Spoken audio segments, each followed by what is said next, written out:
Hello, this is Ash. Before this video starts, I want to throw in a disclaimer. Well, not a disclaimer, but like a bit of information. So originally, this video was going to have more visual edits. I was running low on time and motivation and whatnot, and I was having trouble keeping focus. So it's not going to be as visually edited as I intended. But the whole point of this video is to more listen to the points rather than see them. There is a little bit of visual stuff and auditory stuff, but not that much. And secondly, I had a slight issue with rendering, so I had to like render out each chapter in like 720, 60 FPS, and then I'm gonna have to render them together. Basically, Sony Vegas was fucking around, like it kept crashing mid-render, or not even crashing. It would just go to black screen and just like render nothing and have an infinite loading screen or infinite loading bar, which is stupid, so I had to think of something. So the video quality and audio quality is not as high or up to the usual standard that I like to give, so I do apologize for that. I do apologize for the audio quality. Just wanted to get this video out on time, so yeah, thank you for watching, and on to the presentation. Last year, for N7 Day, my friend and fellow Mass Effect streamer, Corrupt, and myself got together and we made a tier listing for how we ranked characters in Mass Effect 3 multiplayer. It did okay in terms of views. People seemed to think it was an okay video. However, for N7 Day 2022, I want to do something slightly different. The easiest option would have been to do the same thing, but for Andromeda, ranking Andromeda characters instead of Mass Effect 3 characters. But honestly, I don't think many people would be all that interested in Andromeda tier lists. I mean, Mass Effect 3 was niche enough as it is, but Andromeda, well, don't get me wrong, one day I might do it, but not for N7 Day. I'll do it if there's a demand for it. What I want to talk about this year is what Mass Effect 3 and Mass Effect Andromeda did in their multiplayers, and what they did best, and compare the two. This is an idea I've had in my pocket for a while now. Some of you who watched my Mass Effect Andromeda class and solo videos may remember me mentioning this a few times over 2019 and 2020. I want to compare both games, because both games aren't perfect, and what one might do better than the other might do better at something else, which we'll get into. So I'm comparing the pros and cons of both games, because like some things in Andromeda were done better than what was done in 3, and 3 did some stuff better than what was done in Andromeda. This is the first time I'm going to be doing a video like this. I've never done a video essay before, and quite frankly, I might have gotten carried away. This is a long piece, longer than I thought it was going to be, so I thank you all in advance for your patience, and hopefully the hard work and effort won't be wasted here, because it's taken a long while to write. It got too many words, about 10,000, Jesus. Obvious disclaimer, because what video essay doesn't have these? Obvious disclaimer, this is my opinion, and I don't represent anyone but myself. If you guys want to throw out your opinions comparing the two multiplayers in the comments section, I'll also have this video posted on r/me co-op, my Discord server, and UBSN, the unofficial BioWare social network. I'll have it in them forums. So you can discuss this topic with like-minded people, aka Mass Effect multiplayer enthusiasts.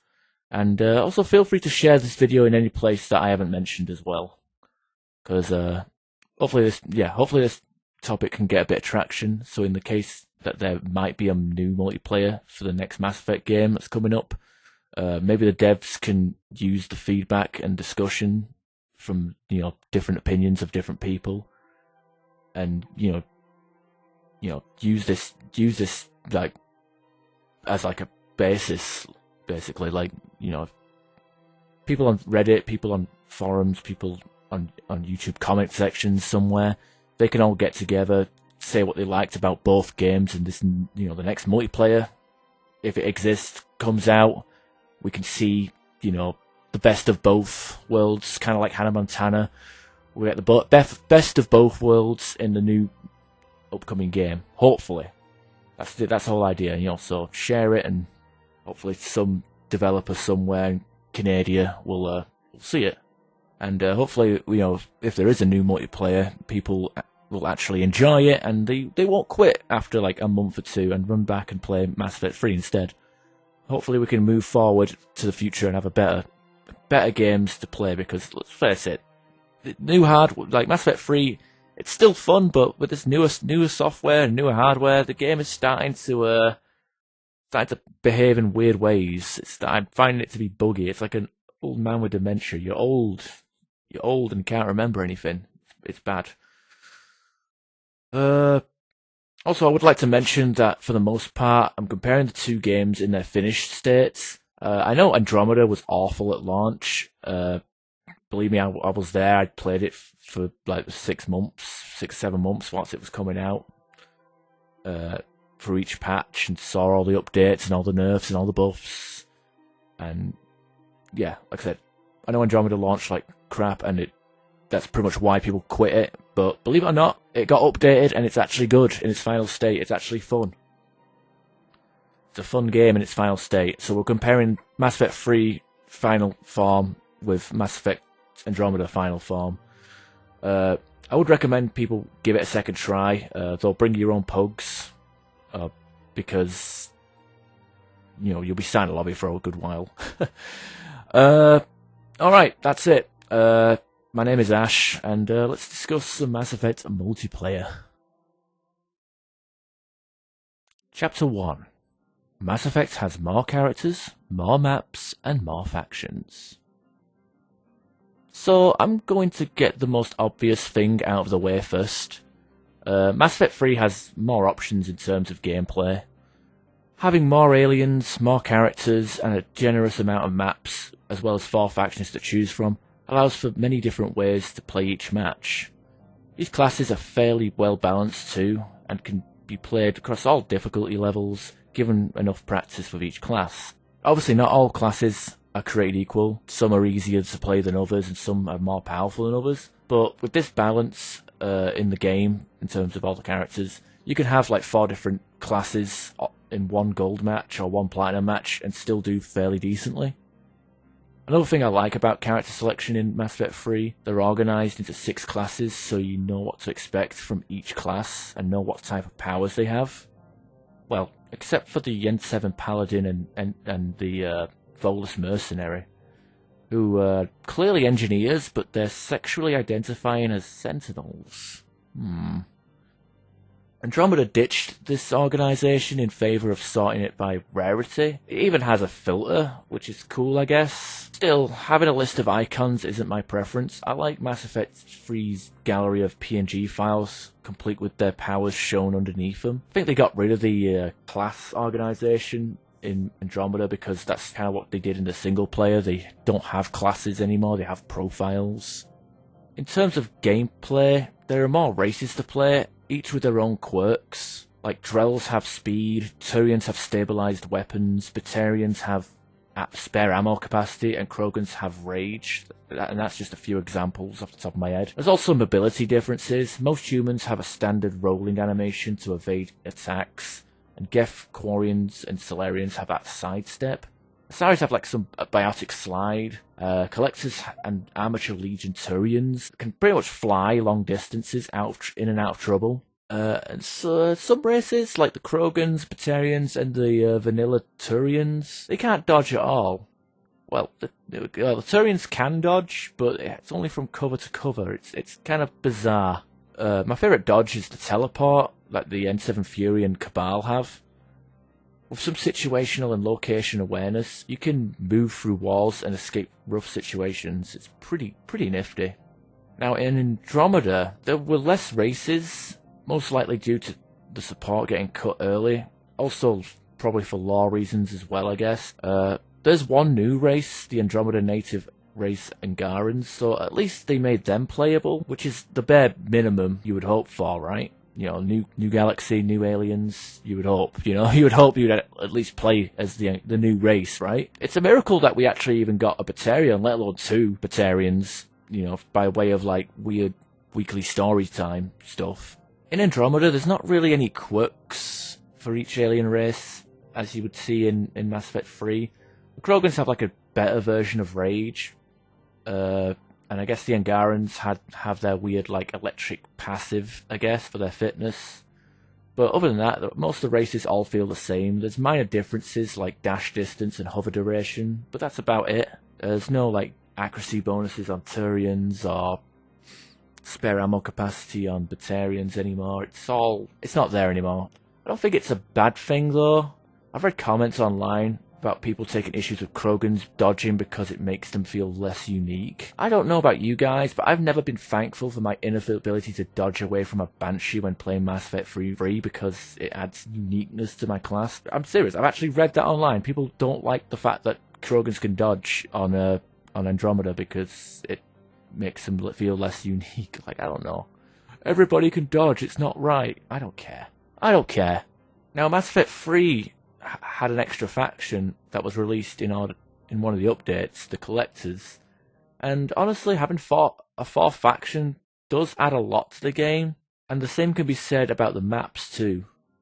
Now, I play mostly Unknown on both games, and I can get a wide variety and rotation of different map and enemy combinations. On Andromeda, however, it's about a third of as many maps and 3 factions. Getting back-to-back map and enemy combinations is not uncommon for me. But yeah, like, not much else to say about in this first section. It's an obvious, like, it has more, so it better opinion. As fun as Andromeda is in terms of gameplay, there's less content, and it suffers. Chapter 2. Andromeda characters have more character. Now, Mass Effect 3 may have more characters to choose from, but Andromeda has more character to the characters. What I mean is every playable kit has a unique model and a unique voice actor with voice lines. Something that bugged me a little bit in Mass Effect 3 was not knowing who I was playing with. Like, say a pug joins mid-game as a Solarian or a female Quarian, what class are they playing? I don't know if they're playing Infiltrator or Engineer. So you have to observe what powers they use to figure out what class they're playing with. In Andromeda, the Krogans, Solarians, humans all have unique looks to them, which I like a lot. I know some people hate the unmasked humans, even going as far as to mod the game to give them helmets, but I'm not fussed if my human male sentinel is fugly. It's cool to look at someone and know exactly what they're playing, like whether they're playing a human soldier or a human vanguard. Like, you can't tell the difference between the two in Mass Effect 3, but in Mass Effect Andromeda, you know what you're playing with as soon as they join the game just by looking at them, and it's great. In addition, the voice acting for them is good too, kinda. Giving each character a unique voice gives them more personality. For example, there's this nervous Solarian operator, a research-obsessed kineticist, the bloodthirsty Krogan merc, and the apparent stud muffin that is the Turian agent. In Mass Effect 3, there's 2 voices for each race.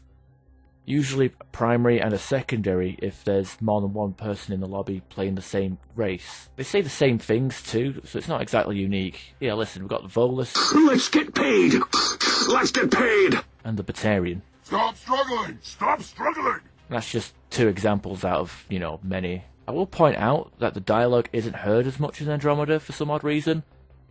Like in 3, when the waves end or objectives start, the player that talks is somewhat random. So, like, if when a wave starts, any person in the lobby, their character will blurt out something.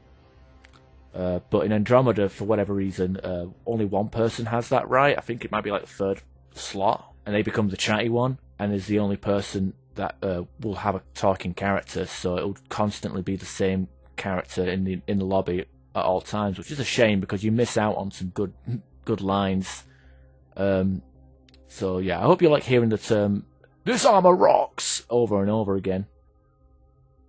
Because it's a shame, because even when Andromeda does something better, there's a bug or a design fault that limits it. I guess most people didn't realise all the characters had unique lines soloists certainly noticed, but with the Juggernaut meta, it's rare to hear silly lines. One final thing I'd like to add about characters is the backstories. Each character has their own little backstory, like Batarians seeking asylum after betraying their gang boss, the Widow Infiltrator, School Teacher, the Guardian and Commando being secret lovers. Some of these backstories add to the voice line. It's a minor addition that most people won't care about, but I think I can give credit where it's due. Chapter 3. Mass Effect 3 does challenges better. In both games, you can do additional stuff to play outside your comfort zone and earn challenge points, which will, make you climb up leaderboards, and also you can gain unique banners. Out of the two games, I feel like Mass Effect 3 did this better, for three main reasons. Number 1, the banners looked better in Mass Effect 3. Maybe because they took up more of the screen, but I just liked them more. They were flashier, more colourful, and some challenges had multiple banners that you could change using the N7HQ website. Like, for example, did you know that the Best of the Best banner has a femshep and a maleshep variant? Oh, by the way, that's number 2. Call me Mr. Segu. Wait. Oh, it's pronounced Segway.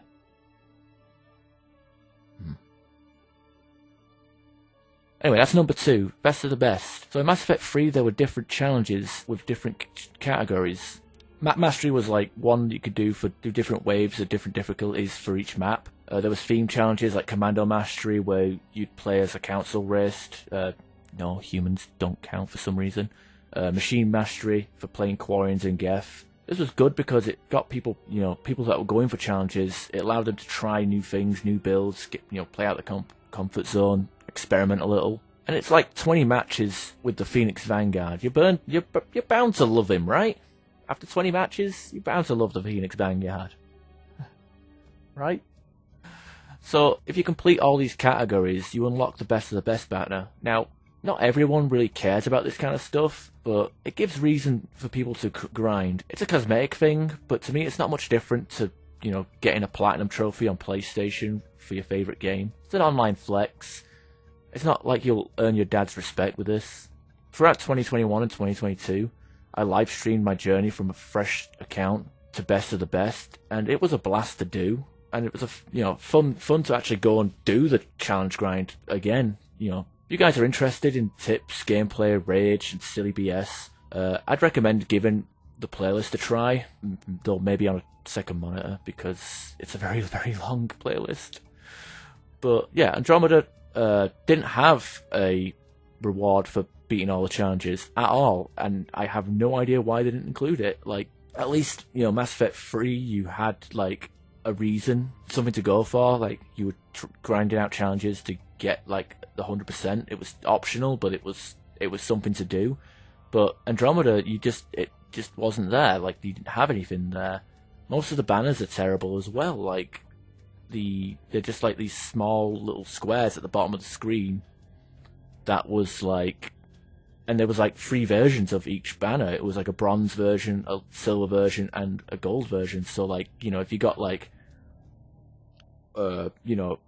some of the pistols done, you got the bronze version. You got half pistols done. You got the silver one. If you had all the pistols done, you'd get the gold version, and they all looked the same. It was just the difference was like the 3 buttons in the corner and the frame, and that was it. And they kind of looked dull looking. Personally, for Mass Effect Andromeda, I have the combat mastery one because I felt like the hardest one to get because of those bloody barricade damage challenge point. The barricade points, oh god, the barricade points. Terrible grind. The third and final thing Mass Effect 3 did better than Andromeda in terms of challenges was making the challenges repeatable. So in Mass Effect 3, if you beat a challenge category, it would reset that category and you could do them over and over again. And basically grind your challenge points and climb up leaderboards gradually. It was basically something to do. Like, if you were bored, you could, like, just farm for challenges. If you for someone that cared about leaderboards, you just grind challenges. It was great. It was a good option. Mass Effect Andromeda, however, once you beat the challenges, that was it. You were done. You wanted to grind for the leaderboard, you have to do the daily challenge, which was 10 points a day. That's embarrassing. I don't know why they got rid of it. So yeah, challenges in Andromeda way inferior. and it's a shame, really. I personally enjoy redoing challenges myself and slowly inching up the UK leaderboards. So I think I'm 19 or 18 at the moment. Slowly catching up. It's something that I do in my free time. It gives me reason to play. Or, not reason to play, but reason... It gives me something to go out of my way to do, rather than just picking my favourite class every match. And, it gets me doing something out, other stuff. And a little Brucey bonus as well, with Mass Effect 3, is, like, you can see teammates' challenge points, so you can, like, size them up to see, like, how good they are just at a glance, because, like, you can, like, see if you have someone join your match and they have, like 100,000 challenge points, they've played this game a while, they're good at the game. But then if you see like a pug, like some new pug like that has like maxed gear and they've got a low challenge points, you can kind of tell, okay, this is a new player that might have cheated their loot, or maybe they just don't have the maxed out loot. You can tell who is new and who is like old, like based on their challenge points usually, and you can size them up and get an expectation of what you're going to get yourself into, which I kind of like. Andromeda doesn't have that, unfortunately. Like, Andromeda doesn't have like challenge points on display. The only way you can see other people's challenge points is through the leaderboards. What they have instead is just the Apex rating, which kind of gauges people's playtime and character levels, because with Apex level, that goes up with successful extractions and I guess level ups and new weapon unlocks. So basically, you play for a long time, you've got a higher Apex rating, but that's about it really. Andromeda does have, I did mention this a second ago, Andromeda does have daily challenges every day, which I like. I like the idea of having something to log into and do every day. It gives people a reason to try different stuff. Gives you 10 challenge points a day, which is bugger all if you wanted to grind for challenge leaderboards. But it also gives mission funds, which I'll talk about in a later section. Also, the daily challenges force people to play different classes. That sometimes, usually, like a full team of techies and biotics is always nice to see in both games. So, like, sometimes the daily challenges might be combat mastery, and you see everybody running around with grenades or flat cannon. A day after that, it might be biotics, so everyone's using adept-like characters, and tech mastery is, engineers and stuff. It's pretty fun. Overall, the challenges in free are a lot better, and there's also more of them, and they're repeatable, and gives me more variety. Because, like, another thing they missed out with Mass Effect Andromeda is they didn't have any class wave completions. Like, Mass Effect 3 had, like, do 20, 200 waves with this character, 200 waves with that character, 10 extractions with that character. There was none of that in Andromeda. I don't know why. You had all these new DLC characters dropping every month or so, and you didn't add any. You added the new maps, but you didn't add the new characters. You didn't add any character wave completions. It makes no sense at all. It's a shame. It's a real shame, really. Chapter 4. Andromeda's strike missions, Apex missions, and weekly story missions. So Andromeda's tie-in for multiplayer and single player is Kandros, the NPC that's on the Nexus, and in both single player and multiplayer, and on the mobile app, you can send in strike teams. These strike teams will collect mission funds upon successful missions. You can use these funds to either upgrade your team with gear, or spend them at the store for guaranteed loot types. I'd recommend getting like the uncommon weapon mods, because they don't seem to drop from the technical mod pack very often. It's kind of weird. Also, there's 4 daily missions that you can play for yourself, which I highly recommend that newer players do. These missions come with like mission modifiers that can make the game either harder or easier depending on the situation. Like hand-to-hand lowers power and weapon damage, but beefs up the melee damage. Go for the Eyes lowers the weapon's base damage, but buffs up the critical multiplier. And the cruelest one, which is on Platinum only, is Glassjaw, which causes the enemy to do an absurd amount of melee damage. So basically, anything that gets close enough to smell you is going to kill you in one hit. It's disgusting, really. It's really disgusting. These kind of modifiers will give you like a bonus amount of XP and credits, as well as 10 mission funds on extraction. But that's not all. You can actually replay these strike missions over and over again, and keep getting that bonus XP and bonus credits. You'll only get the mission funds once, but being able to grind levels and loot by playing silver or gold in a match that might be easier because of certain modifiers is really, really nice. Particularly good for new players who might not have any unlocks as well. So quicker money means quicker juggy paw sooner.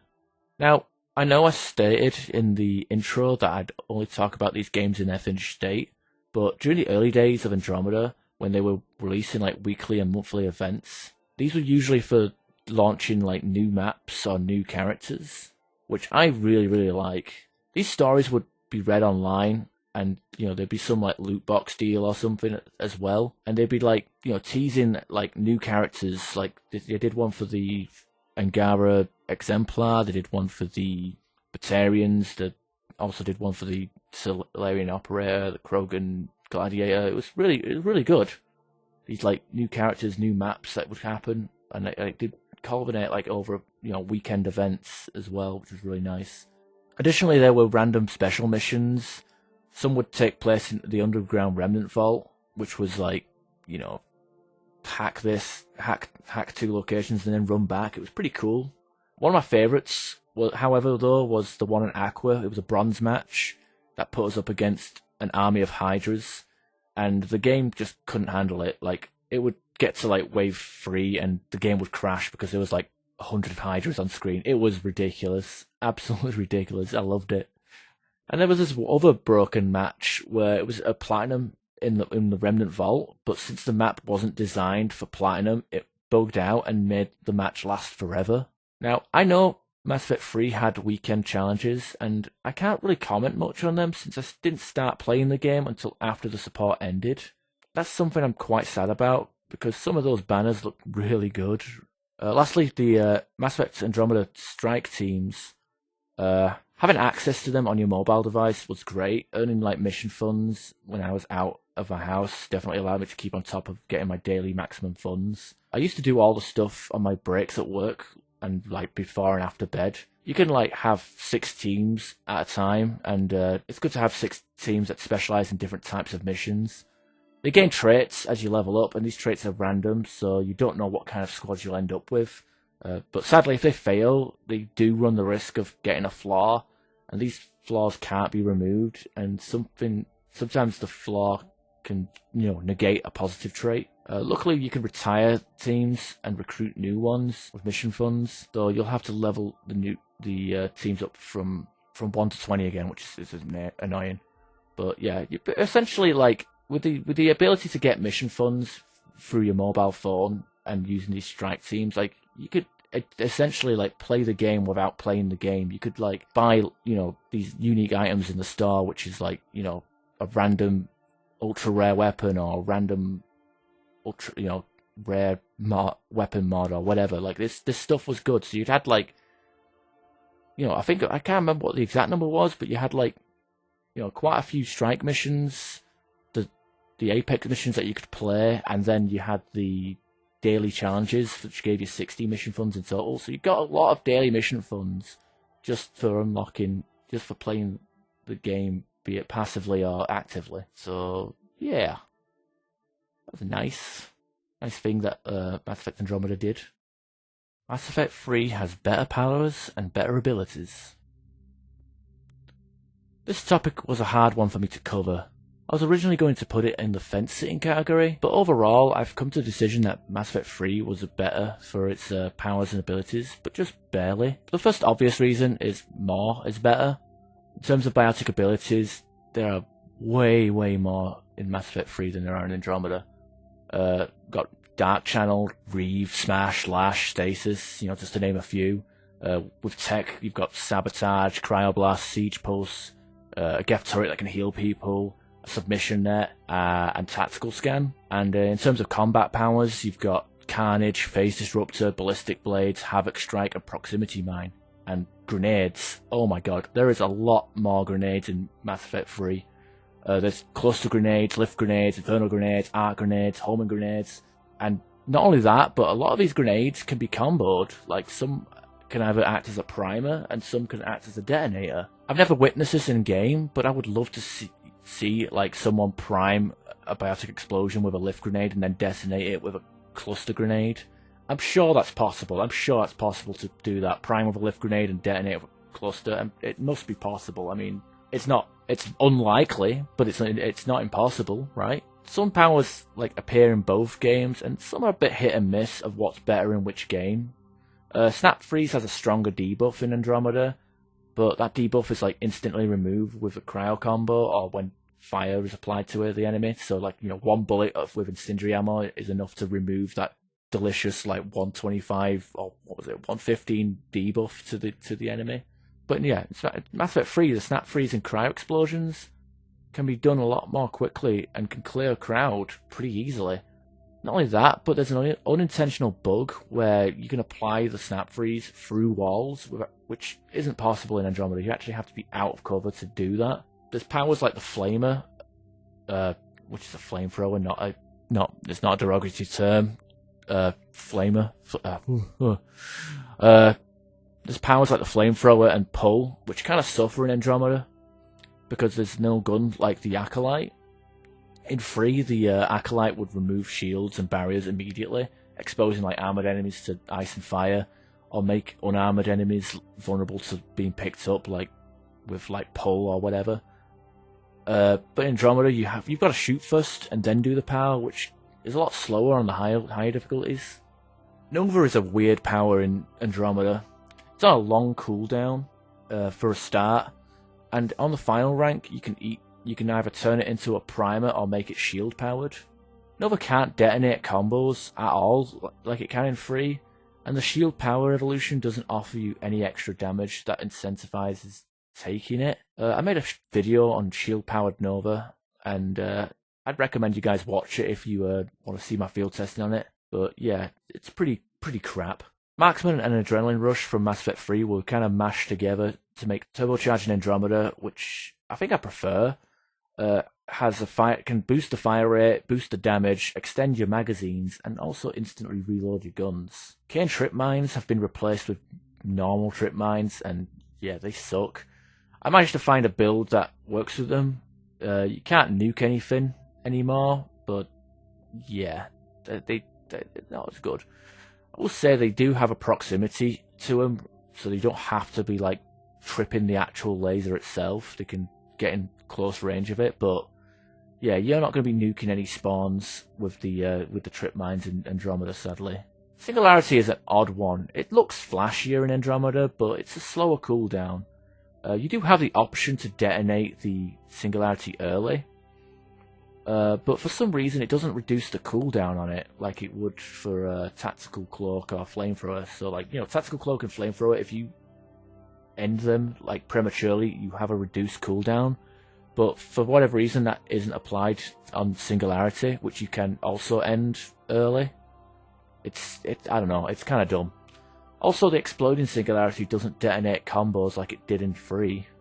Warp returned with the addition of the Secret Lovers, Commando and Guardian, and it's a far cry of what it used to be. The combo damage is weaker, the debuff evolution is bugged and requires a mod to fix it. Best thing I can say about the Warp in Mass Effect Andromeda is that it can hit 2 targets on the 6th rank. There's a few powers in Andromeda that has the evolution where you can hit 2 enemies at once, Incinerate and Throw, which is really cool if you're fighting against 2 Krogans. Double Throw pairs nicely with Annihilation and Singularity as well. Annihilation is another returning power. I think it's better in Andromeda than it is in 3. It's a passive that you have to activate, kind of like Tech Armor in Mass Effect 3. It's always up, but it's at the cost of your power cooldown.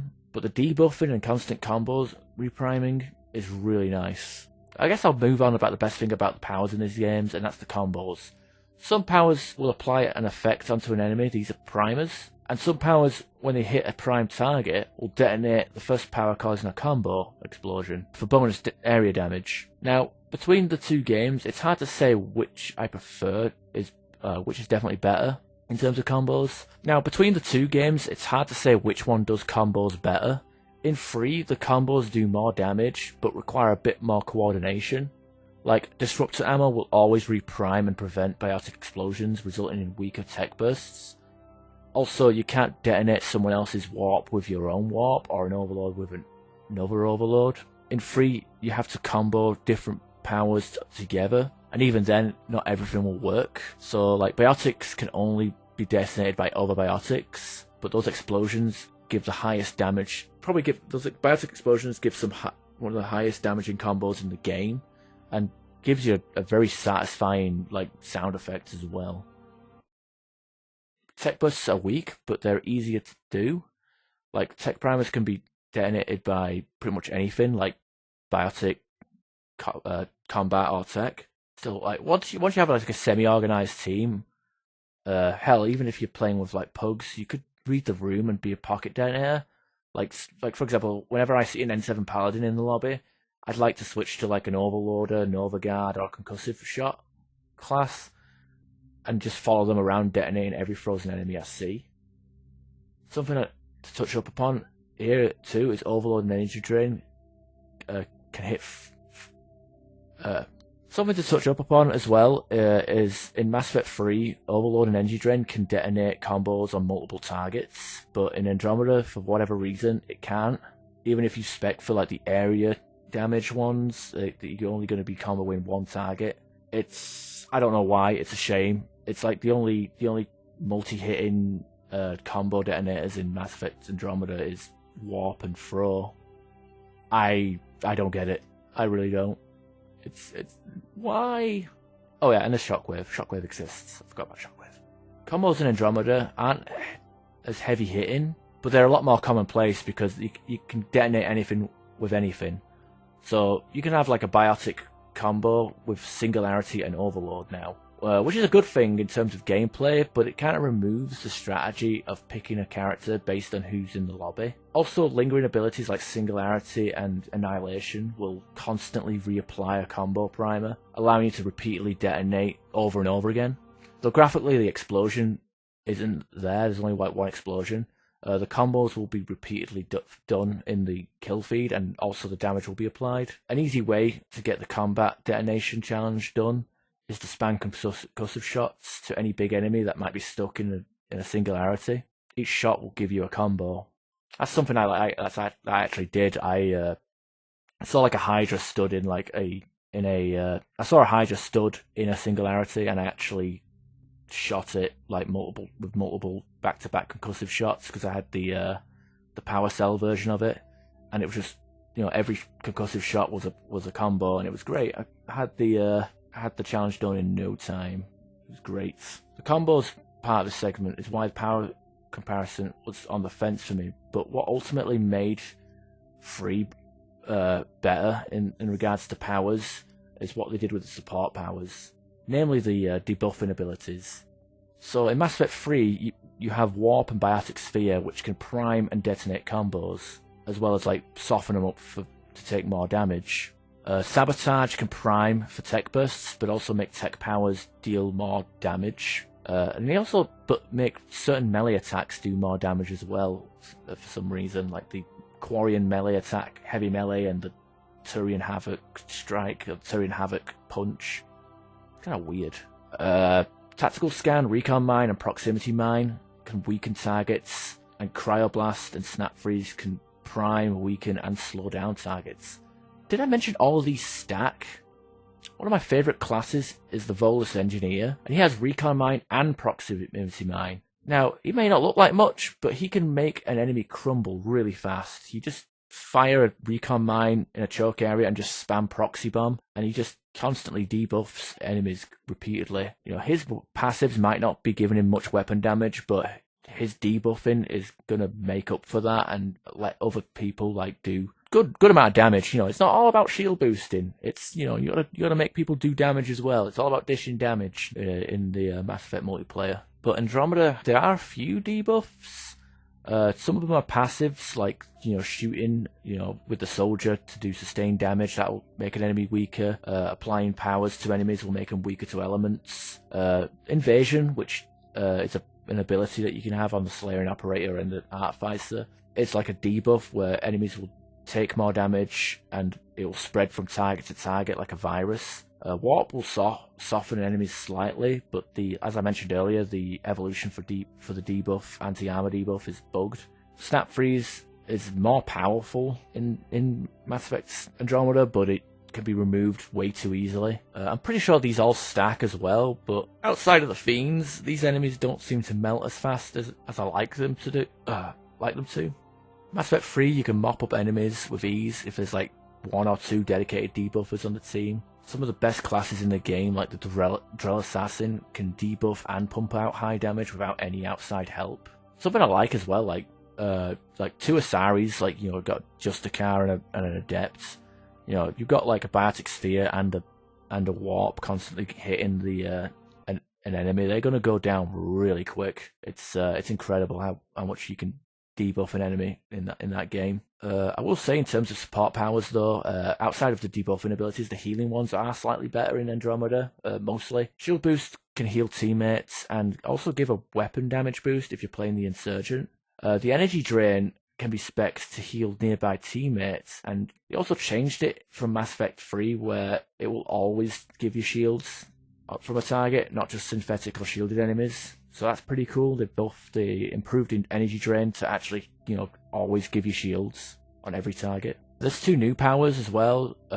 Barricade, which is like a grenade power that lets you deploy cover and can be spec'd out to have where teammates can do more damage or heal faster when they're stood behind it. There's also Stealth Grid, which is an AoE area of effect tactical cloak, which is tied to grenade capacity, or power cells as they're called in Andromeda. So those who haven't even played Mass Effect Andromeda, there's a spammable cloak that you can hide you and your teammates, and this is pretty much essential for Platinum for the objective waves as well. Be careful though, with the Stealth Grid and how enemy aggro works in Andromeda, you might be a victim of Destroyer or Hydra rockets, because your teammates can drop aggro instantly if they cloak. It's pretty infuriating, but it's how the game is programmed, so... One more thing in Andromeda is the support points. The game adds support points, so in Mass Effect 3, if you were going around shield boosting or healing enemy teammates with your Geth turret, you weren't going to get any points for it, but in Mass Effect Andromeda, you actually get rewarded with points. So you can just score points just by healing and hiding your team. It's great. Actually, if you're ever having trouble getting the Tech Mastery Challenge, my advice is play the Angara Insurgent and you can get points just for shield boosting your turret. I once got Tech Mastery in 1 match, and I also top scored just from shield boosting my turret, 3 Remnant VIs, and my 3 Artificer teammates. It's actually doable. You can actually just outscore everybody just by shield boosting pets and teammates. It's crazy. Try it. I try it. Final thing I want to mention about powers is the cooldown. In 3, it feels a lot faster. Sure, in Andromeda, powers are on separate cooldowns. It's good, but it isn't too great because like you can fire them all off at once and combo them, but then you're waiting on 3 cooldowns. In 3, it's a global cooldown, but it's quick enough to where you can get into a decent rhythm where all your powers can be juggled. The gameplay feels a lot more fluent. I also mentioned that in Mass Effect 3, the cooldowns are faster. How, you might ask? Well, in 3, there's a little thing called weight bonuses. In Mass Effect 3, if you had as little weight as possible, you could increase your cooldown to up to 200%. That is ridiculous. Like, in Mass Effect 3, in Mass Effect Andromeda, it caps at 100%, so there was no reward for having like 1 tiny little weapon. You could which is pretty much the reason why you saw a lot of power classes that were rocking like paw and Roserad combos or double paws if they could get away with it. Andromeda caps it at like 100% speed. Like Mass Effect 3, it's 200% speed, and it's really good. In 3, having lighter weapons means more power spam, and if your preference in playing these kind of games is to be casting space magic on enemies, then cooldown is key. Spamming powers is more doable in 3. There's more downtime in Andromeda, which means you're going to have to rely on shooting a bit more, which isn't bad, but since we're talking about powers, it's going to be a notch against them. A few final thoughts on powers, but more specifically abilities. In Andromeda, Krogan Rage is way, way better in my opinion. Like, you gain Rage from close range kills instead of melee, and you can spec that range to be even bigger. And also, if you're having trouble getting kills, you can also spec rage to trigger at low health. So it's a lot easier to maintain and gain rage than it is in free. Also in free, combos are counted as the killing blow and crediting the player who primed it, whereas Andromeda combos are counted in the feed as but separate to kills. If an enemy is killed in a combo, the player who detonated the combo is the one that gets credited. In free, this doesn't really matter too much. I think only the Vortra's blood stacks might benefit from combos, but Andromeda, there's two characters that kind of get screwed over: the Kineticist and the Exemplar, whose special passives rely on getting killing blows. Kineticist is my favourite biotic character to play. Her special passive ability allows her to spam powers by consuming her shields. I'm usually pulling and lancing both biotic and tech combos, and her ability is activated after you gain a certain number of kills, and she needs to be doing killing blows with her powers to maintain her shields. So it's basically use shields to get kills and get kills to maintain shields. It's like a trade-off. But if her teammates are detonating combos for her, then she isn't getting her shields back and maintaining her ability, nor does she get the charges required to activate the ability. So she gets kind of screwed over if there's teammates, stealing her kills or detonating her combos. The Exemplar, Jesus, he's a miserable class. So his gimmick is any tech combo he triggers will cause an electrical field that can prime other targets, and any target that dies or gets comboed in that electrical field will cause his cooldowns to reset, potentially creating an electrical combo spammer. The idea is get tech combos to make more tech combos. He's constantly, getting combos. This sounds good on paper, but there's two massive faults. One, he has to trigger his own combos. Or not his own combos. He has to trigger the combos, otherwise there's no electrical field or fast combo bonus. And two, it has to be electrical. You don't get any benefit from biotic, fire or cryo combos. This means if the Angara Exemplar is playing with any other power class, he's going to struggle reaching his fullest potential. Honestly, I think doubling up on Exemplars might be the way to go with this guy. Don't go in alone, just pair up, trio up, or full squad it, because it's infuriating, trying to set up a tech combo, but then someone detonates it for you, or hey, you're going to use energy drain on somebody, but it detonates a fire combo. It's no good. It's no good. So anyway, to wrap things up, number of powers, beefier combos, more and easier debuffs, and quicker cooldowns allowing for spam makes Mass Effect 3 better in regards to powers. I could break down and compare every power that's in both games in more detail, but this video is going to be long enough and boring enough without me adding to it with specific little details. So maybe if if there's a demand for it, I might delve down that rabbit hole and compare powers between both games. But now let's talk about guns. And oh god, the guns. This is the longest section, and this section we just did is pushing for 30, 20. Oh god, go get a drink. Take a piss. Something. Seriously, take a break. Chapter 6. Andromeda has better guns and better balance for guns. Okay, I think this might be the first hill I'm going to die on. And don't worry, there's a bigger hill coming on later on. So, I know how the game launched, and everything sucked. Weapons, powers, combos, guns, especially guns. These dudes were just so weak.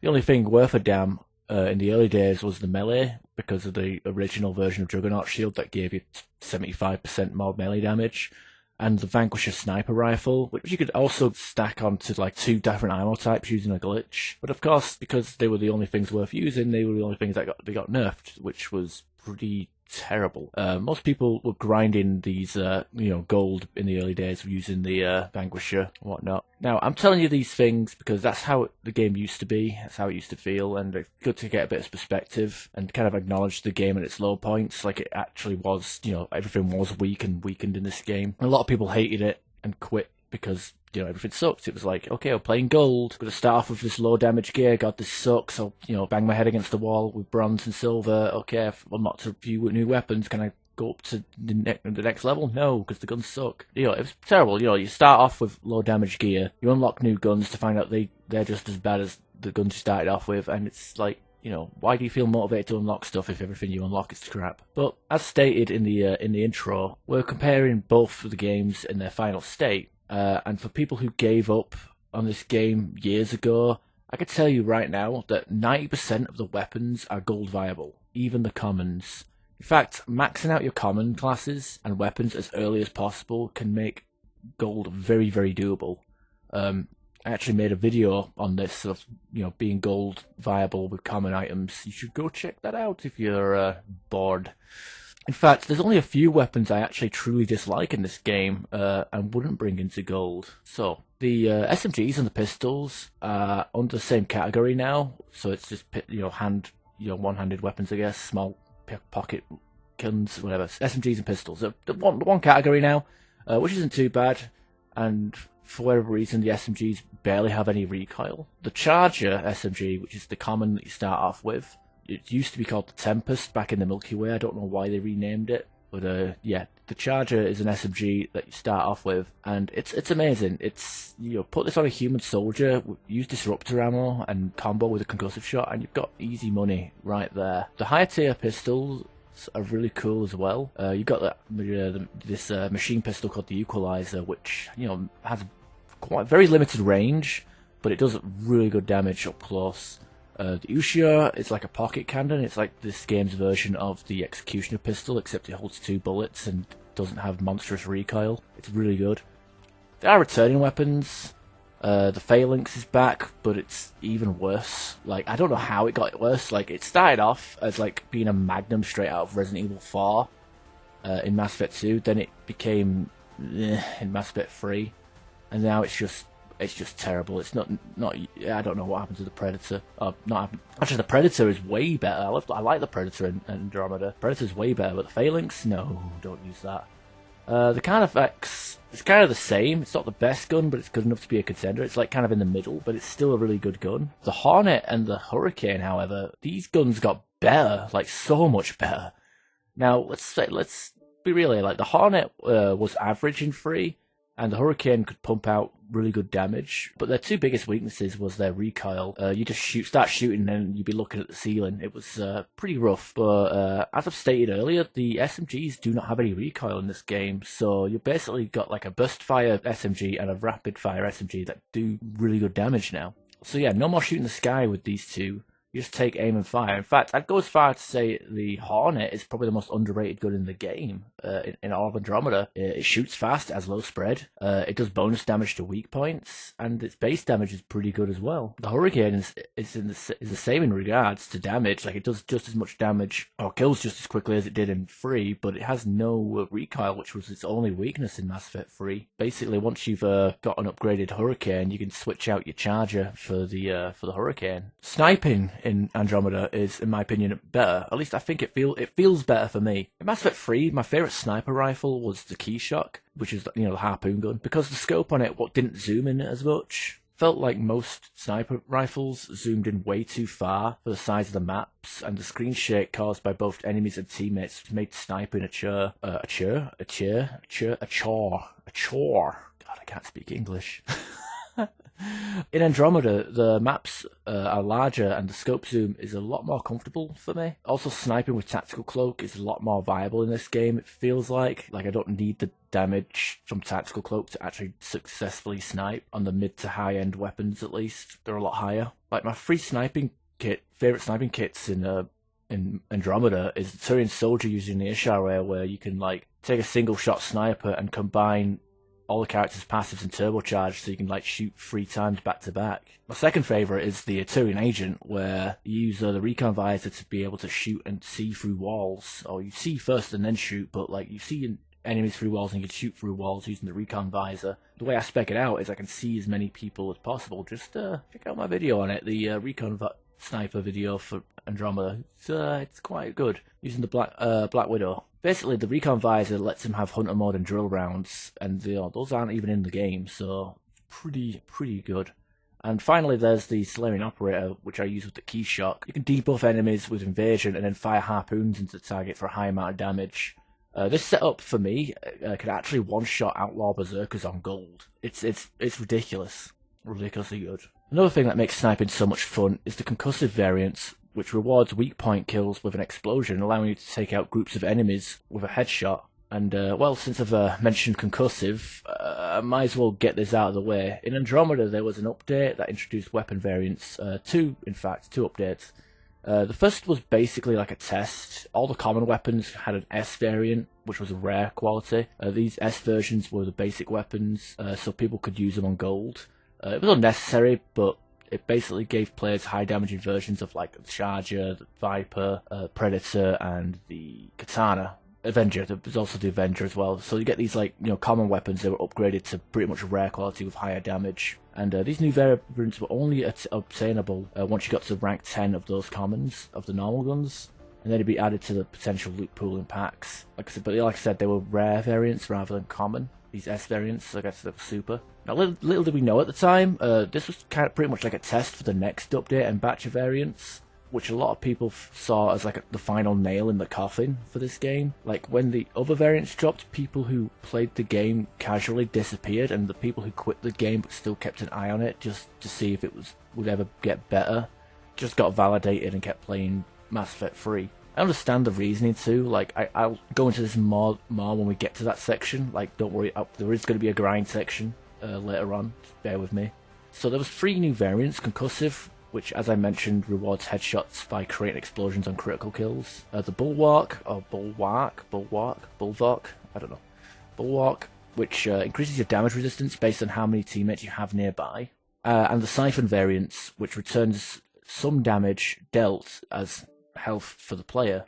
This was a game changer, because in Andromeda you barely got any health back, and on certain characters the survivability was pitiable. Even though Siphon weapons are a crutch, for me it made a lot of classes actually fun to play, especially the high health, low shields characters like the Krogan Gladiator and the Batarian Vanguard. Something cool to point out was that any weapon that was unable to deal headshot or weak point damage didn't get the concussive variants, which lessened the blow to the loot pool. Actually, the same goes for mods as well. If the weapon couldn't headshot or pierce, then the mods that boosted those particular qualities were not even equipable or in the menu. They'd be missing completely, which is a great thing. I mean, how many times have you looked at someone's loadout in Mass Effect 3 and seen piercing mods on a projectile weapon like the Striker or the Geth Plasma Shotgun? Also, on the subject of weapons doing headshots and piercings, guess what got nerfed when it left the Milky Way galaxy? The Riga Carbine. It's still an okay shotgun, but it's no longer as busted as it used to be. It can't deal weak point damage or spray through cover, making it a bit of a pain against boss enemies like the Ascendant and Destroyers, but it's still a fun weapon against lesser mooks, and could still shred shields fairly quickly. In terms of shotguns, all but one of them I find to be great. There's no Claymore in this game, but there is a new low mag high damage shotgun, the Ruzad. Admittedly, it's slow and clunky, but hey, I like to roleplay as the Outlaw Berserker, so I whip it on and start headbutting and killing stuff. And apparently it does have a melee bonus on it. The Darn is like the Geth Plasma Shotgun on steroids. It shoots a projectile orb that can do an excellent amount of damage on headshots. My favourite shotgun in the game, the Shorty, is incredible. Think the Piranha, but it's more accurate and has burst fire. If you whack that on a Turian Havoc and start hovering, you can pretty much snipe with this gun. It's brilliant. The one shotgun I didn't like was the Venom, which is a shame. It was quite a crutch back in Mass Effect 3. It had the ability to stagger, and you could charge and release your shots fairly quickly too. In Andromeda, something went wrong with the stagger weapons and charge up weapons. Returning stagger weapons, the Falcon, Scorpion, and the Venom, they don't seem to stagger on hit like they used to back in Mass Effect 3, and to me that was the main appeal of using them. It made power classes a blast to play because enemies would just get staggered and they couldn't dodge your powers. The charge up weapons, I don't know how to explain this. It's one of those play the game for yourself and get a feel sort of things. It's like trying to explain bad controls to somebody. Like, you don't know how bad a game controls until like you actually pick up and play it yourself. It's, experience is the best conveyor of information, I guess. So in Andromeda, there's 2 issues I have with charged up weapons. That be the Lanat, Venom, and Keyshock. The first one is that everything cancels the charge, like jumping, landing, falling, running, dodging, which is hard to get used to because in 3 you could have the weapon charged up and run around the map, dodge while you were until you were ready to fire. Only if you fell from a height or interacted with a device or dead teammate you would like release the shot, and at least then again you would at least fire the shot, giving you a small chance of ruining someone's day somewhere sometime. Mass Effect Andromeda, however, cancels the shot completely, so if you're not observant, you'll pop out of cover, release the trigger, and nothing. Like, you don't shoot because your charge was cancelled, and that's happened to me so many times where I'll click the mouse button down, and then when I'm ready to shoot, I'll let go of the mouse, and I don't fire. It's terrible, and the second and other biggest issue with the charge up weapons is like there's a soft cooldown between shots. So like in Mass Effect 3, when you were using charged up weapons like the Acolyte or the Venom, you could do some level of spam with them. Like you could charge shoot like really quickly. But in Mass Effect Andromeda, there's like a cooldown. So the first time I used the Venom, I charged the shot, and as soon as I released the shot, I clicked the mouse button down again to charge the next shot, and then when I let go, nothing. If you click the mouse too fast after releasing the shot, you won't charge the next shot. And this is so dumb. Like, it's like, why can't I just charge the shot? Repeat, like, over and over again. It's weird. If you use a key shock, which is a single shot weapon that requires a charge up, and you put it on a character with munitions training, like the Turian soldier, for example, who has, like, munitions training, and, you know, rank 5 gives you a faster reload. And that's what I did. I tried to play key shock with the Turian soldier. I shot, I reload, and when I clicked the mouse, I wasn't charging my shot. The fucking cooldown actually lingered across past the reload animation. Like, it's so stupid. Like, it's bad enough that this cooldown exists to begin with, but the fact that it lingers past a reload, like, is just, I don't know what they were thinking. And that's pretty much why I used the key shock on the Solarian operator. Like, he has normal reload speed, so the normal reload time for the key shock is actually, like, longer than the cooldown, but, like, if you put it on a trained weapon, someone with munitions training that has the extra reload speed, like, or the quicker reload, then you're gonna have a bad time. You're gonna be like, shoot, reload, hold the mouse button down, and don't shoot. Oh, God, what's going on? Anyway, what was it? Yeah, okay, let's move on to assault rifles. So the assault rifles are, they're good, really good. The Falcon is pretty much the only one that sucks, which is a shame. It's, you know, RIP, my favourite Mass Effect 3 gun, because that was, you know, the Falcon is probably my favourite weapon in Mass Effect 3. It's so fun to use, but in Mass Effect Andromeda, it does no damage, can't stagger, the priming effects are weird in this game. The fact that the ammo priming in this game is different to Mass Effect 3. In Mass Effect 3, it was kind of like how much base damage you did, or like the slower, heavier weapons, like had an easier time priming effects. Whereas in Andromeda, it's more about fire rate than actual damage. So like for example, hitting an enemy in Mass Effect 3 with a Falcon with disruptor ammo will always prime them for a tech burst, but hitting them with disruptor ammo Falcon in Andromeda, you have to hit them quite a few times before you even get a tech burst. It's pretty. But anyway, the assault rifles, they're all pretty versatile. There's different guns for different styles of players. It's close range ones, long range, camping, one for pseudo snipering, and one for just going full Rambo on people. There's something for everyone here. Also, there's a weird bug with assault rifle variants and ammo boosters. So on weapon classes, priming electric, fire, and cryo with ammo work fine on non-variants, but take more shots to do it if you were using a weapon variant. But for whatever reason, that like downside is not present on the assault rifle variants. So okay, let's say for example I'm using a equalizer. I've got disruptor ammo, and I've got an equalizer siphon with disruptor ammo. It prime quicker on the non-siphon than it would on the siphon. It's kind of weird, but again, the assault rifles, they don't have that downside for whatever reason, so the assault rifles will always have a good priming rate no matter what type you're using. By the way, everything I said about weapons is pretty much null and void anyway, because the paw exists.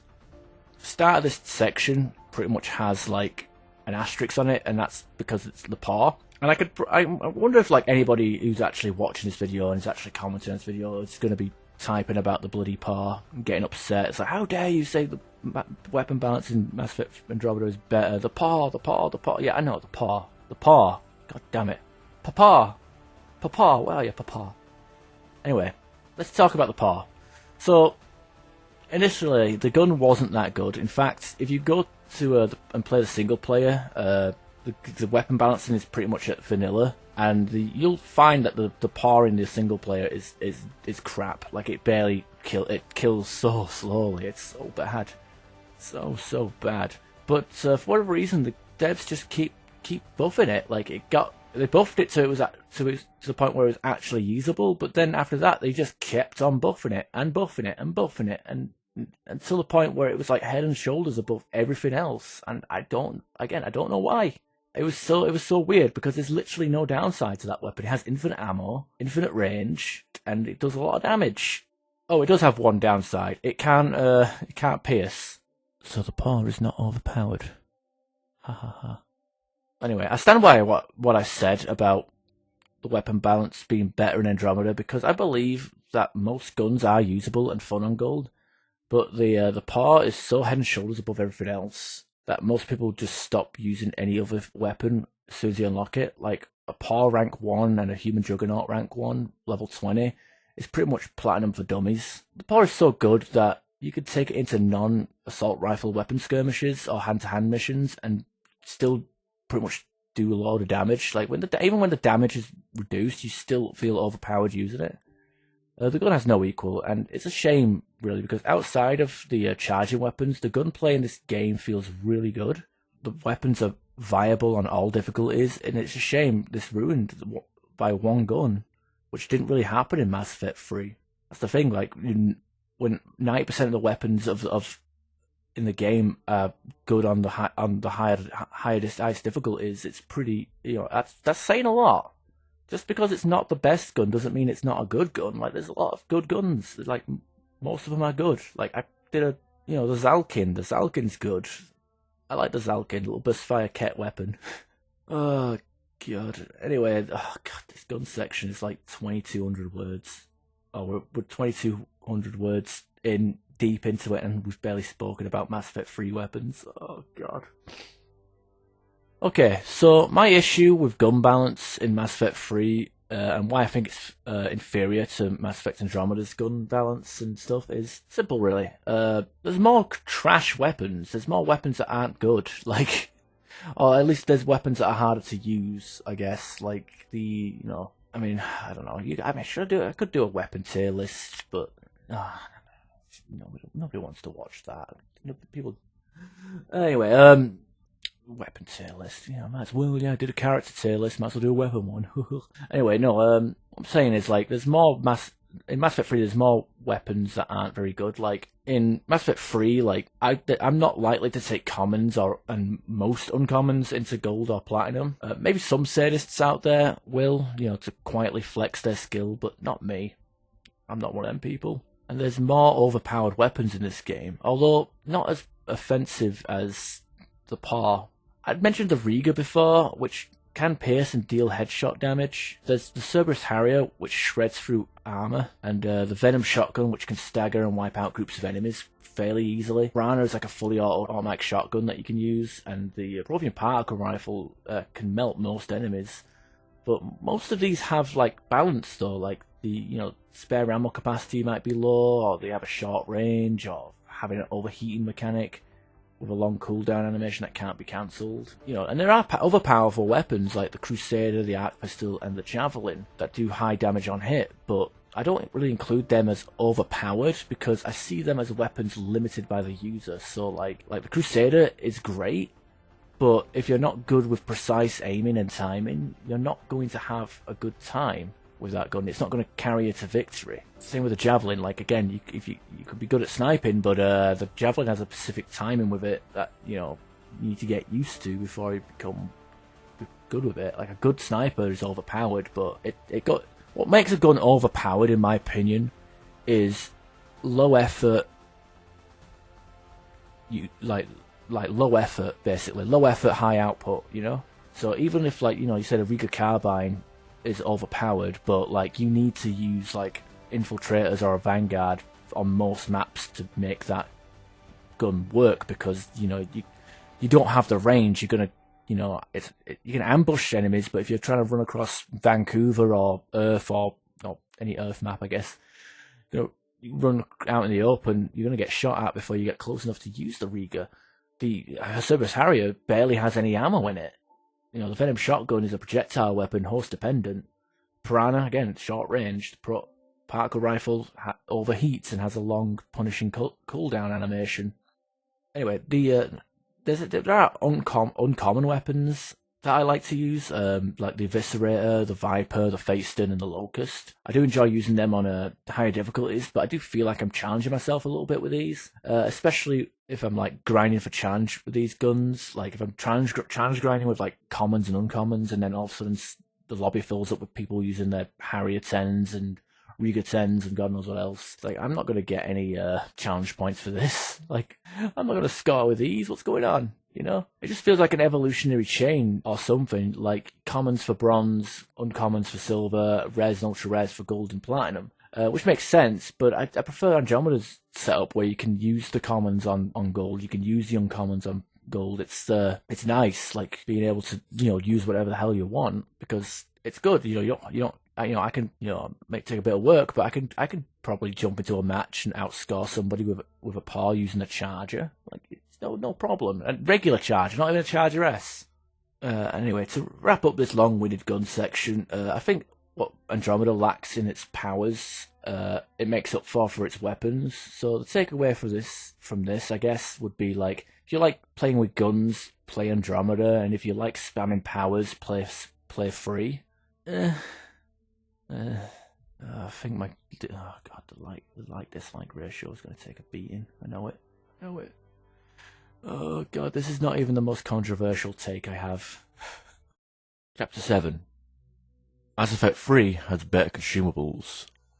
So in both games, you can equip temporary boosters before each match starts, and you also have a limited amount of special items for use in each match as well.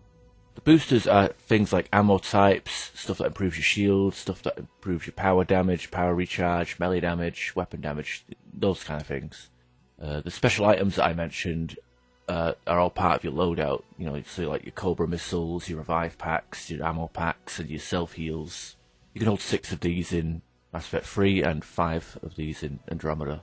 In Mass Effect 3, you can equip 3 boosters and the permanent gear bonus before each match. These 3 slots are specific to ammo, weapons, and armor. The ammo slot is pretty self-explanatory. It makes you pick between 8 different ammo types, 7 of which are actually good. The Disruptor, the Cryo, and Incendiary ammo have the ability to prime for combos, though these combos are weaker than the power combos. The weapon boosters will boost the gun damage that you've got equipped, or headshot or melee damage, if you so choose. The armor boosters can make or break a build.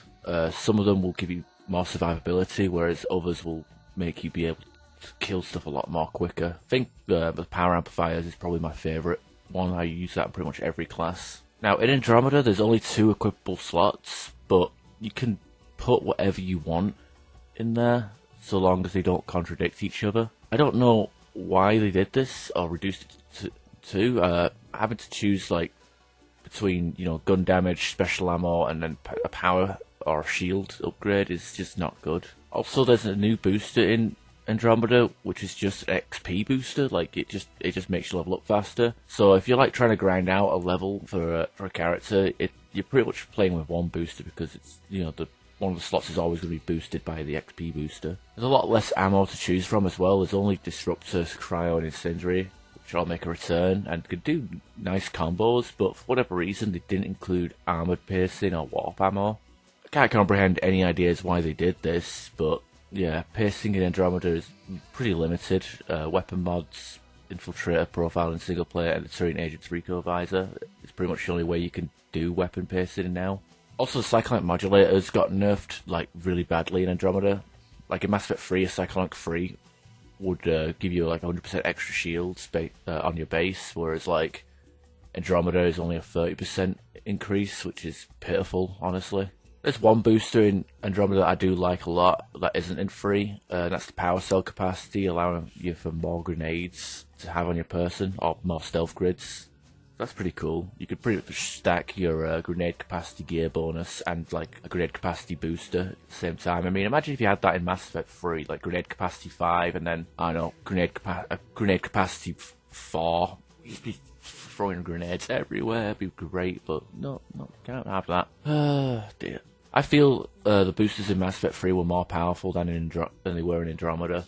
You know, they allowed for a lot more sturdy builds in Mass Effect 3, like, because obviously the defensive ones did more, the power ones did more, and it's really good.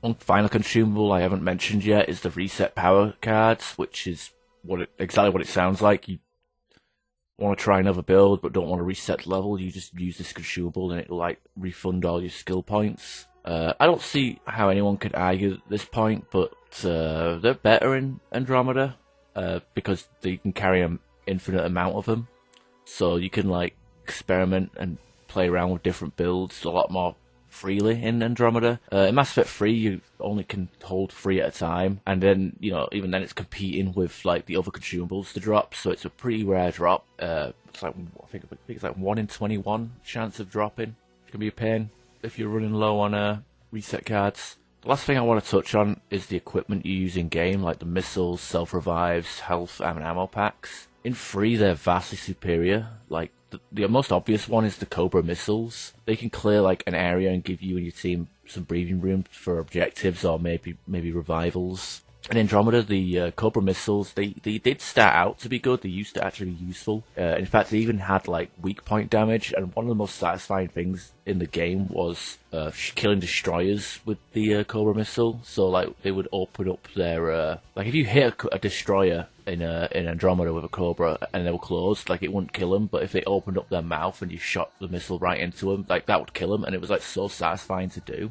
But for whatever reason, when they did the update that brought out Platinum difficulty, they also nerfed the Cobra missiles to do like less damage and not do weak point damage, and that pretty much made them unusable on any difficulty above Silver. I mean, I'll still use them on like Progenitor's shields because like sometimes you get desperate and time's running out, you know. But yeah, it's a far cry from what we had in Mass Effect 3. Like, you know, hack objectives in Andromeda, no, like don't rely on your Cobra missile. It's no good, no good.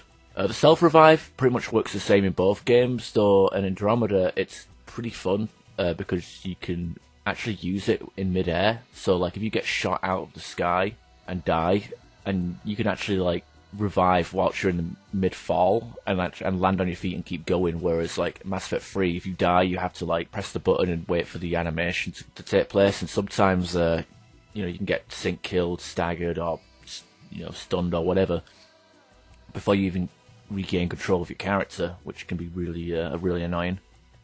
The self-heal, which is, you know, first aid and the ops survival pack, and the thermal clip packs, they're in both games, and whichever one you prefer is down to your own preferences. I think they're stronger in 3 because when you activate them you have a bit of a bonus. In Mass Effect 3 there's the ops survival pack, and when you activate these it boosts your damage resistance for a second, which can be useful when you're trying to get out of a bad situation. However, these can only be used when you're not in an animation or doing an objective. So, like, I'm not 100% sure when you can and can't use the Ops Survival Pack. The bitter, angry gamer in me would say I can't use it when I'm about to die. Because it happens, you know, you can press the button and you can see the icon of it flashing in the hotbar at the top of the screen, and then you won't get your health and shields back, and the ops pack won't activate and you end up dying. It's kind of annoying. On the other hand, you see the medkit in Andromeda, and that doesn't give you the a defense boost when you activate it. So like, if any enemies are like shooting at you whilst you're popping it, you're pretty much gonna lose your health pretty much instantly whilst you're getting shot and using it. But the advantage in Andromeda is you can use it anytime you want. So if you're in the middle of reviving a teammate or doing a device, you can pop that ops pack. You can pop the first aid kit and get all your health and shields back whilst doing an objective and being completely vulnerable. So that's one advantage that you can get. So, you know, comparing the two, you know, in Andromeda you can use it whenever you want, but it's weaker. But in free it's stronger, but it also can not work sometimes because you're because you're being staggered or in stuck in an animation or whatever. Again, I don't know the when and when you can't of the op survival pack. The ammo pack in free will boost your weapon damage for a few seconds, and it can actually stack up with it multiple ammo packs. So if you can pop all your thermal clip packs at once and then start shooting, you can actually melt an enemy pretty quick. Though I've never actually seen any practical use for that. I find just using the ammo pack when you're low on ammo and fighting a boss to be the best way to use it. The only major difference between the two games in regards to ammo packs, other than like the damage boost, is like in Mass Effect 3 you can use it pretty much any time you want, but in Mass Effect Andromeda there is it's weird. If you're playing a character that's using the cooldown weapons, so like the Equalizer, the Scatter Shot, the PAW, whatever. If you're only equipped with like cooldown weapons in Andromeda, you cannot use the ammo pack at all because you're already playing with a gun with infinite ammo. It's really weird. Yeah, it's really weird. That's all I can say. It's really weird. But I guess it saves you on wasting consumables. It's kind of a shame though, because if you hit 100% cooldown and you can't use the ammo pack as an option to instantly start cooling down your weapon, which you can do in Mass Effect 3. But yeah, overall I think 3 does consumables better because, like the characters, there's more to choose from, and they're also more powerful. Chapter 8. Andromeda has better quality of life features. So, I know this stuff couldn't exist without Mass Effect 3 lacking them, to begin with, but the stuff I want to go over in this section are things I would like to see in a future title. First big one I like is when you join games in progress, you're not immediately dropped into the match, you get put in the lobby first. So this gives you a chance to change your loadout or change your character based on what map, faction, or the team composition is. So in Mass Effect 3, for example, I'd do a quick match and I'd want to be playing as a close range character like a Phoenix Adept or a Vorcha or a Fury, and then, whoops, the match I've been put into is Rio or Vancouver, and now I'm playing, close range class on a big open map, and that could suck, and, had I known what map I was playing ahead of time, I would have switched. Mass Effect Andromeda, you have that option. You drop in, you see what the map is playing, and you ready up when you've got your shit equipped. This especially helps in Platinum as well. If a team is lacking a stealth grid or a debuffing class, you can appoint yourself in the role as debuff or support. The second and third feature I like in Andromeda is being able to mute and vote kick during matches. So no more having angry campers screaming about flanks or nasty N7 paladins calling people stupid. You can just mute them now and be done with them, no problem. It's pretty nice, being able to mute people in game because, obviously sometimes when you're playing public matches you hear people raging. There's not really much you can do about it. You can't mute individual people. On Xbox though, you can mute people. You can just go to their profile and mute them. But PC doesn't have that luxury, it seems. I guess console is better than PC. It's confirmed it. The final quality of life is in gameplay. It concerns ammo boxes. So in Mass Effect 3, you had to share the grenades and ammo with other players, but in Andromeda, it's unique to every player. So in a normal match, everyone gets 4 quarters of ammo and 4 power cells per box per wave. That's just in a normal match. There are modifiers in the strike missions where you can get less, but this means you can have a full squad of grenade users and not have to fight over the boxes. Now, it does remove the element of team coordination and ammo management that you had to do in 3.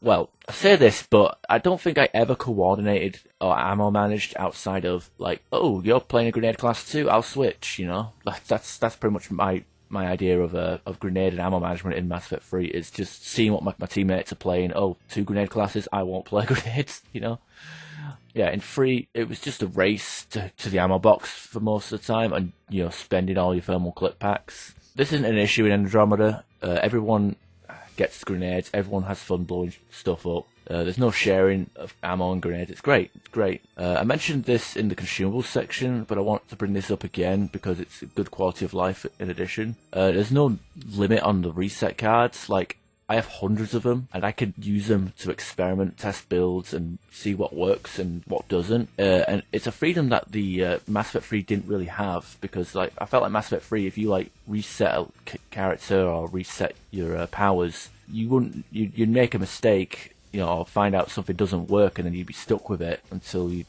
got another loot drop. But in Andromeda, it was like they're so common. It feels like they're so common.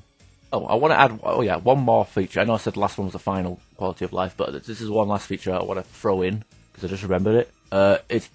Something in Andromeda does is being able to see your connection to the host and in the lobby before the game starts and during the game. So, you know, it's supposed to be a standard in all online games, in my opinion. But for whatever reason, like the ping bars just weren't included in Mass Effect 3. You wouldn't know like the game is laggy until it was too late. But in Mass Effect Andromeda, it's like you could tell like what the connection is. It feels a bit off. You can bring up the scoreboard and see like, you know, 1 bar, 2 bar, 3 bar. It's very primitive and very simple, but it's nice to know like what your connection is, especially like when you join a game in progress and you see like the lobby and you get the ping bars in that screen before the match even starts. I really like that feature.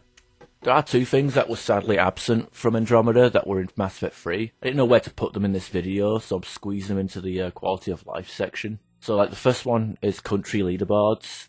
No idea why that was cut, but the leaderboards in Andromeda is just for friends and world, whereas like in Mass Effect 3 you've got friends, country, and world. Or global, I guess. Second feature, or bug, or whatever you want to call it, is reload cancelling. Now, I know it's not an intended feature of Mass Effect 3, but learning to reload cancel in 3 and mastering it is an amazing tool to have, especially if you like using one-shot weapons like the Claymore. In Andromeda, the reload happens at the end of the animation, and the animations are pretty long. Not only this, but you can accidentally cancel the reload, and I'm no stranger to like watching my character reload a gun like several times before they actually can start shooting, and it's a real pain. So it's like the opposite of like reload cancelling. Like it's like legit reload cancelling, you know, where it's like, oh, I'm reloading. Oh no, I'm not. You know, it's horrible. But again, it's not really an intended feature, reload cancelling. It's just a trick that people learn to use. So yeah, that's about it. I think it's a short section, but I feel like these quality of life changes that were introduced in Mass Effect Andromeda needed to be highlighted.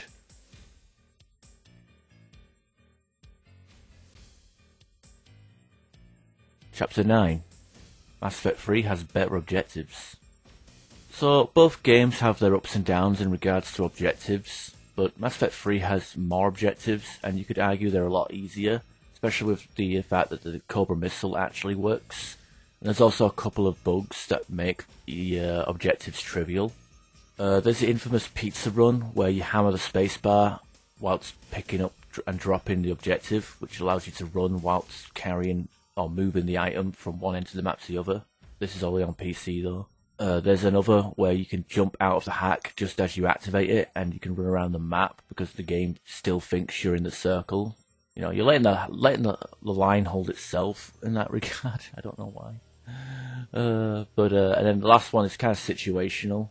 But some devices, if they're close enough to walls, you can actually do them from a safe spot or through the walls themselves. Targets can be cheesed as well. If you kill a target and a lesser enemy at the same time, which can be done a lot easier with a missile, it can change who the target is. So, like for example, if I shot a missile at Praetorian, that's the target, and it also kills like Collector, Captain, or a Scion, like the next target could be, you know, a Captain or a Scion. Escort doesn't really have a cheese tactic for some reason. My advice for the Escort is to not kill anything unless it's on the path. I've had so many Escorts go to hell because some pug with point envy, I guess, wanted a kill streak, and now we've got like crabs spawning in front of us. It's terrible. Just come on, guys. Pacifist escorts are the best kind of escorts. Why do we need to make life harder with violence? Honestly, like, live and let live. Andromeda doesn't have the escort mission, sadly. It has this new mission called upload, which is basically 3 hack circles that need to be captured, and both the hack and the upload in Mass Effect Andromeda is why Mass Effect 3 has better objectives for a few reasons. One, upload and hacks can be contested, and so like when an enemy enters the circle, the progress of the hack stops, and on Platinum you're going to need a lot of DPS to get them out of there, and that Cobra Spud gun isn't going to do anything for you. Like, that's why, like, Stealth Grid is so powerful on Platinum, because you usually just let the Stealth Gridder solo all these objectives whilst the enemies ignore them. That's usually what's supposed to happen, but sometimes the enemies can walk through it, and enemies have a lot of health on Platinum, and Cobras don't help, and it's terrible. And if the enemies are in the circle, the hack doesn't get done.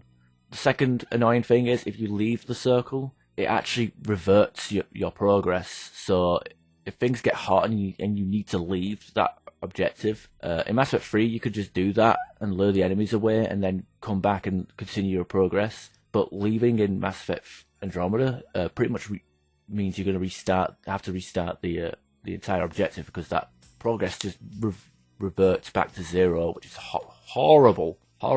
And one of the more painful things, I mentioned this earlier, but like this one is more of a issue for solo or partial lobbies. But the game will always count each player as 25% of contribution to the hack objectives or upload. Like in Mass Effect 3, for example, if you were playing a solo game or duo or whatever, like if you were playing solo and you had a hack and you stood in the hack, you would count as 100% hack speed, because you were like the lobby, you were the entire lobby in that one thing, in that circle. If you were playing a duo and it was just one person in there, it'd go at 50% speed, and then 3 people 33, 4 people 25. Andromeda, even if you're playing solo, you're capping the objective at the slowest pace, because there is no acknowledgement of how many people are in the lobby. It's 25%. It's counting how many heads, not the fraction of who's in the lobby, and it's terrible. Lastly, the enemy spawns do not care about the objective locations, and this can also apply to the devices as well. So, if you're playing on Platinum, for example, and you get an objective, and the progenitors and big beefy enemies are just immediately spawn on top of one of the objectives, it's pretty much over. You can't do much about it, especially with how often enemies get stuck in Andromeda as well. You can end up just not. It's awful. And at least in 3, the enemies never spawned on top of the objective, not directly, to the point where you couldn't. It was impossible to do the objective. They might spawn next to it, but they never spawned in it, like they do in Andromeda. Devices can be a pain as well, because in Mass Effect 3 you had 5 minutes to do all of them, whereas in Andromeda you had 40-second window for each one. Obviously if a lot of enemies spawn next to the first device, you're gonna have a hard time. And also, you could stagger, so easily. You have no stagger resistance at all in this game. So if your device is, next to one of those awful spawns I just mentioned, and you don't have cloak, well, you might end up getting stun locked, unless you had, teammates helping you. Now, positives for Andromeda would be that you can run with the item. It's got a reduced speed, but you can actually run and jump around, though you'd have to do this 4 times instead of 2. So that's, an actual intentional thing. So you don't have to, run around and hammer a button to run the item from one end to the map to the other. You actually are allowed to do it without using a glitch. There's also the target objectives. I think they're pretty good in Andromeda. Usually on Gold and on Platinum, the final target will be a unique boss. Behemoth for Kep, Blaze Hydra for Outlaws, and Progenitors for the Remnant, which is pretty cool. Imagine if Mass Effect 3, you do targets on Wave 10 Cerberus, and the last target was always a reskinned Atlas that could shoot faster and move faster. That's kind of what we're dealing with in Andromeda. But yeah, that's where I stand with objectives. I think even without the bugs and exploits that you can use in 3 to make them easier, I think 3 still has the better objectives than Andromeda, purely based on enemy spawns, how the hack objectives work, and the lack of Cobra damage that can help you out. It's pretty bad. Chapter 10: Andromeda controls better. This is pretty self-explanatory. So Mass Effect 3 has evade, sprint, cover, and activate bound to the spacebar. And I invite anyone to defend this. Like, it's horrible. It's horrible. Press spacebar to do everything.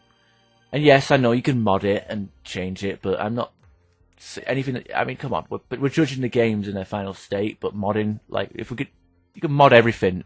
Like, if we're gonna bring mods into the argument, saying, "Oh, but you can mod it, you can change it," like, no, that's not valid. We're talking about the games. I don't count that. It's like those idiots who fucking Frankenstein Skyrim together. Oh, the game sucks, but it's good with mods. Like, no, I don't care. Press space to do everything. It's terrible. It's like there's a keyboard with a load of buttons on it, and you pick one button to do evade, sprint, cover, activate. Terrible. I dare people to defend this. Also, I prefer the cover system in Andromeda as well. Like, you just slide in and out seamlessly. It's like Mass Effect 1, but doesn't feel quite as clunky. I've never played Mass Effect Andromeda and gotten upset because I was stuck to cover. 3, I find like I'm sticking to cover more often. Like, for example, in 3, I can be in a situation where I'm trying to run to safety, but there's an objective or dead teammate next to me. So I end up going for the revive instead. You know, you panic and hammer the spacebar and you get stuck in cover. It's not good. Final control related feature that I want to mention is that there's a button that can toggle the camera between left and right-handed view. You know, Andromeda was the first game that actually had this for me that I've played, so it completely blew my mind when I saw it. I guess you could include that for quality of life, but you know, I guess I could put it here because it concerns the game's controls. Game feels better to play, like just control wise. Whereas Mass Effect 3, like, I feel like if I play that for a long period of time because I'm only using like limited amount of buttons, I'm pretty much, I don't know, my thumb does not feel good afterwards with all the space bar hitting. It's rough. It's rough. Alright, you know, before we move on to the last couple of sections, let's just take a break for a second. So far, I've bounced between the two games, seeing which game did what better, trying to highlight the pros and cons of each game. I have my opinions on what's better, and I thank you all for taking the time to watch this. I know it's been a long video so far, and again, thank you for your patience. We're a long way through this video, and I haven't really even covered everything yet. I made a couple of lists bullet pointing what I liked better in each game, and I tried to organise them into sections where both games would trade wins. But from this point onwards, I'm kind of on the fence. We're going to talk about general gameplay, bugs, and grinding. So yeah, let's talk about some of these smaller points, and you can tell me in the comments what you'd prefer, because apparently engagement is good for YouTube videos. Chapter 11. Enemies. Both games have a collection of enemies that you can fight against. I stated in an earlier section that Mass Effect 3 has more, like one more in fact, the collectors.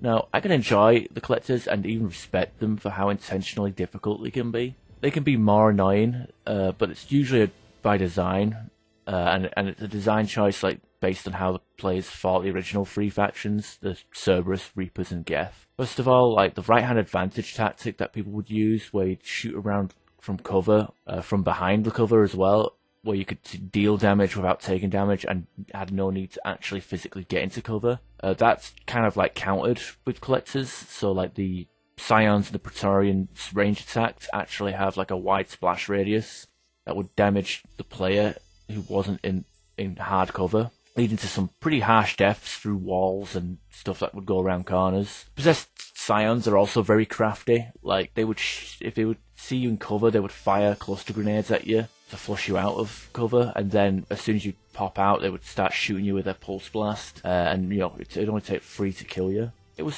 sick, but it felt well thought out. Like, they actually have a strategy to how they attack you. What wasn't well thought out was the Geth. Now, back in the day, people used to farm Geth on Firebase White using a decoy, and it made grinding for credits brain dead easy. Before adding the extra corridor, the devs just kept buffing the Geth over and over. Now they do like silly amounts of damage, can soft stagger, and silent, honestly, silent sneaky buggers. I swear, I could stare at a spot for 3 minutes, but as soon as I look away, there'll just be magically a pile of hunters or pyros right there where I was just looking. And the hunters, I hate the hunters. They're probably my least favourite enemy in the game. Their shotgun can cancel pretty much all of your actions, you know, shooting, reloading, ops packs, powers. It's cruel. This soft stagger that it does, it can be done at quite a generous range as well. They can cloak, causing you to lose the lock-on, which is especially annoying if you're playing like a power or melee class. And the melee attack, like, okay, not just the hunter's melee attack, but all melee attacks in this game. Like, you try and run past or step out of range of an enemy melee attack and you're getting hit. The hitboxes in this game would make Dark Souls 2 blush. And the brute hitboxes, Jesus wets. Does anyone remember the early Mass Effect 3 trailer for, you know, for the multiplayer? There's a bit that shows off someone casually rolling under a brute's arm. Like, okay, I can't say I've managed to pull off a dodge like that, but okay. The Geth Primes and Collector Troopers can cheat as well, setting up turrets and webs through walls. But you know, despite all my complaining, Mass Effect 3 has some brilliant enemies. Praetorians make a return from Mass Effect 2. They're not as spongy, but they're very threatening. Cerberus has these ninja women called Phantoms. They have high damage blasters and usually spawn in groups. And the Reapers have the iconic Banshee, which is, in my opinion, one of the most intimidating enemies in not just Mass Effect, but in any game. They can apply damage over time and close the distance by teleporting towards you. And all these enemies have something in common. They can grab the player and kill them instantly. And I don't mean incapacitate, I mean killed. Like, you can't revive. You're done. You have to wait until the next wave. And this can be really punishing if you're playing on a bad connection. You know, so you can get, like, dragged from like, range and into the loving arms of a Banshee. Or if you're playing, like, a character that can't dodge, like the Batarian or the Krogan. You might think this is unfair for the enemies to have an instant kill move, but don't worry, the player actually has an instant kill move as well. Over the cover grabs. Yeah, I didn't know where to include this in the essay, so I thought I'd throw it in here.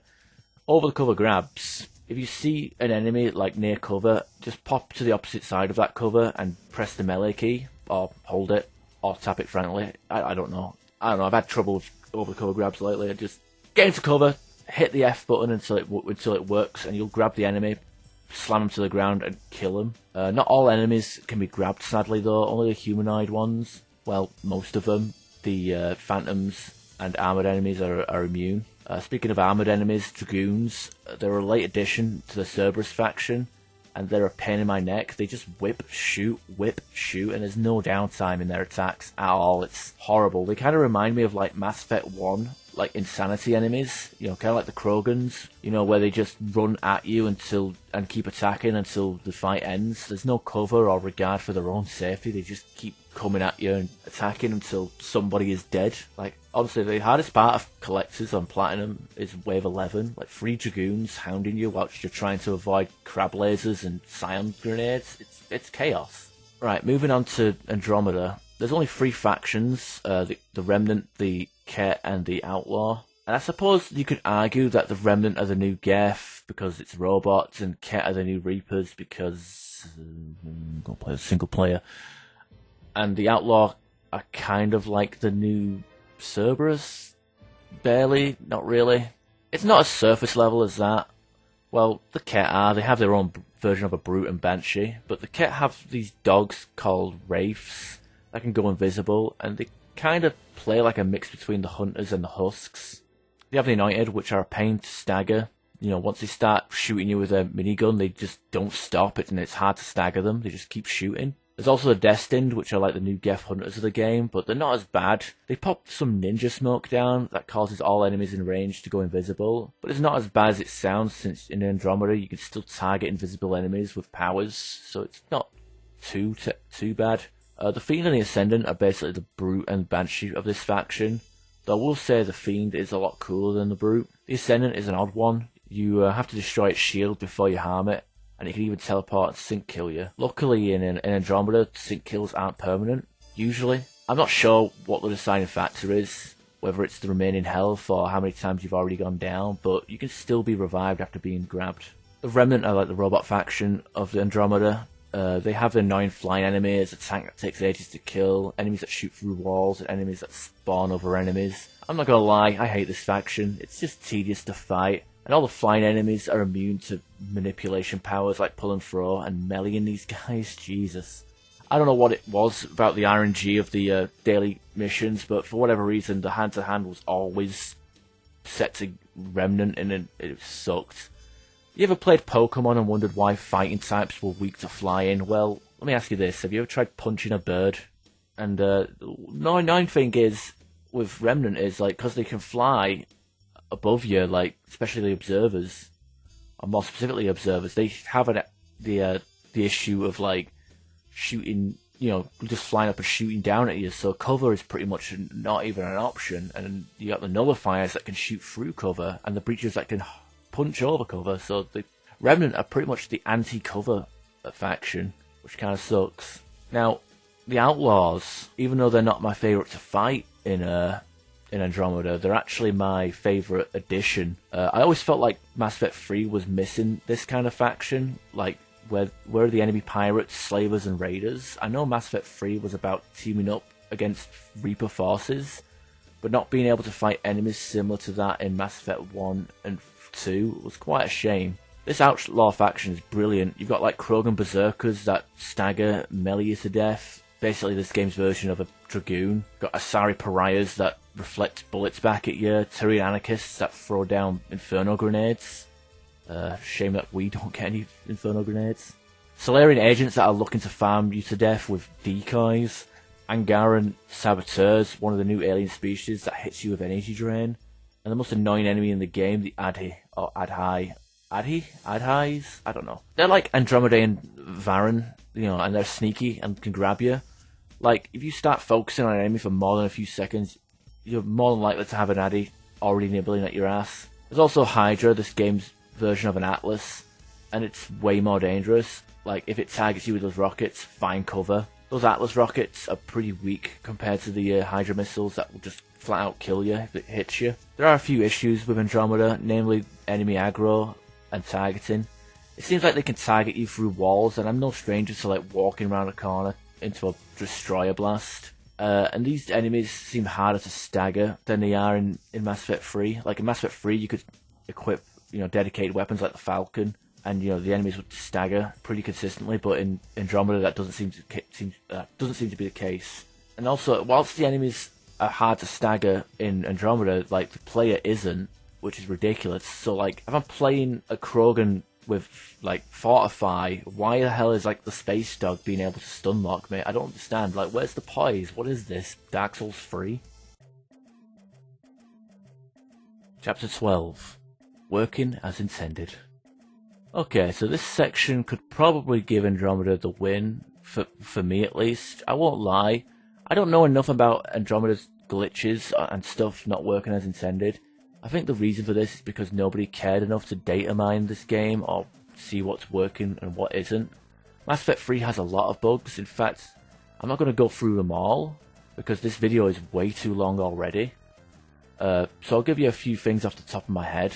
The Asari Huntress's cloak does not boost weapon damage. Radius evolution on Shockwave breaks the power on PC. The game can crash on startup with the Retaliation DLC. Maps like Condor have a memory leak that can prevent teammates from joining, locking them into an infinite loading screen. Origin profiles created after a certain date cannot join or be joined using friend invites. Headshot evolution on tactical scan doesn't work. Alright, that's enough. There's a full list of bugs that I'll link in the description. It's amazing. Whoever compiled these lists, kudos, because it's a long one and it's a good way to kind of get an idea of what works and what doesn't work. So if you're ever thinking like, maybe my power isn't working properly, or stuff seems weaker than intended, yeah, check out that list. Now, as for Andromeda, the main ones I know would be like the ones I've mentioned already in this video, and that's like the Warp's anti-armor evolution that doesn't work, which you can actually, download a mod to fix. Another weird thing about both games is descriptions. Some things work differently than worded. So like, for example, in Mass Effect 3, the cluster grenades has an evolution at rank 5 where it says it does more damage to lifted targets, but in actuality it does more damage to targets primed with biotics. In Andromeda there's one that confuses me, tech sabotage and energy drain. The passive reads, targets hit with tech power will do less damage to player, but, with energy drain you can spec it to hit multiple targets, so does that sabotage apply to the extra targets or just the one that you initially target? I have no idea, I don't data mine. I've always learned these games just by playing and feeling it out. I've never gone into the number crunching side of these games. In Mass Effect 3, there's also a programming issue that or I guess it's not programming, it's an engine issue, that kind of punishes people with better PCs and monitors. So like it turns out that enemy decision making, or the AI of the enemy, is based on or is affected by FPS, which means enemies will shoot you more if you're on a higher frame rate. So like not only that, but it breaks the shield regen as well. I have no idea why.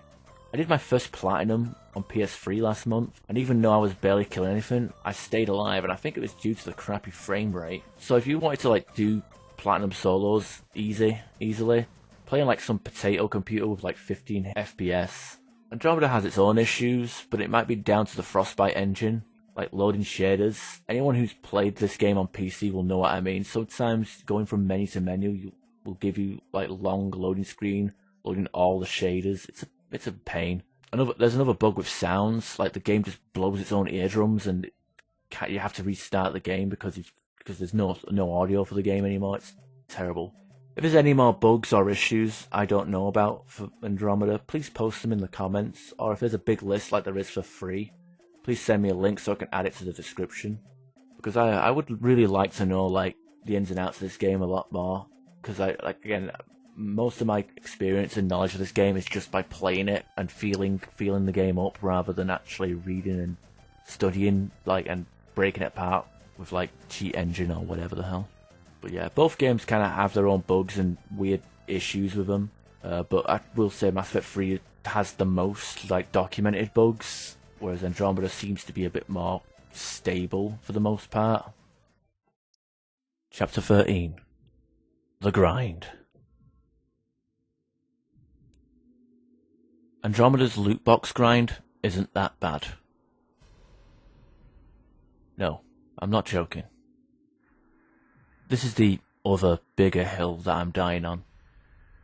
So I've come to this opinion purely based on two things. You gain credits faster in Andromeda, so like the matches are only 7 waves, 2 golds or 1 platinum can net you enough to buy a premium pack. With a full team, the matches can take about between 10 and 15 minutes, so you're basically getting more premium packs an hour than you would with Mass Effect 3. And the second reason is the premium packs have a pity timer. If you don't get an ultra rare in like the first 9 premium packs, then the 10th will guarantee you an ultra rare drop. The pity timer resets if you get lucky within those first 9 though. So compared to Mass Effect 3, you could like get more premium packs and possibly more ultra rares. Like I'm just like, let's think about it this way. Like if I bought 20 premium packs in Mass Effect Andromeda, I can guarantee that I'll have 2 ultra rares from them, or more. Whereas 20 premium packs in Mass Effect 3, well, I might get 2, but I might not. I might get less, I might get more. Who knows? It's pure luck. Whereas there's a bit of a guarantee with, there's more of a guarantee with Andromeda.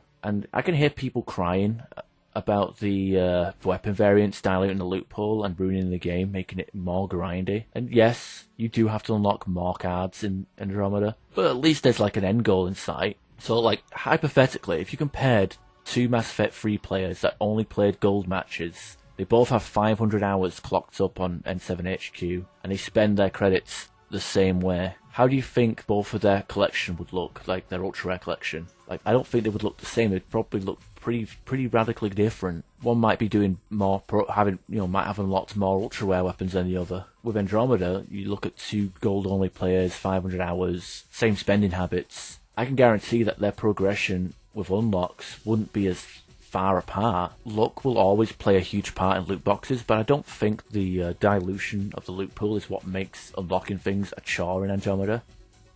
No. I blame you. The player base, the community, the people that gave up on this game.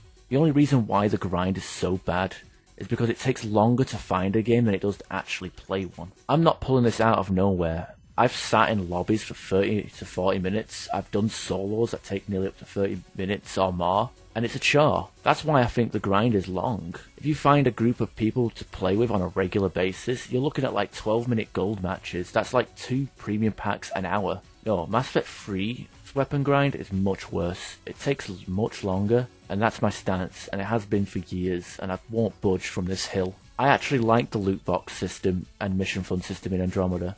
The jumbo premium packs, where you can buy 5 premiums at once, or the packs dedicated to like weapon mods and ammos, I think it's fine. I think it's good. I know getting a weapon to rank 10 only to have 30 more cards dropped in a loophole is awful, and the rank 20 characters is dumb too, honestly. I think I would have had the weapon variants as just ultra rare weapon mods, and the veteran bonus should have been, you know, balanced changes. Like, the veteran bonus was a lazy addition since it added the same bonus to everyone, melee, power, and combo damage.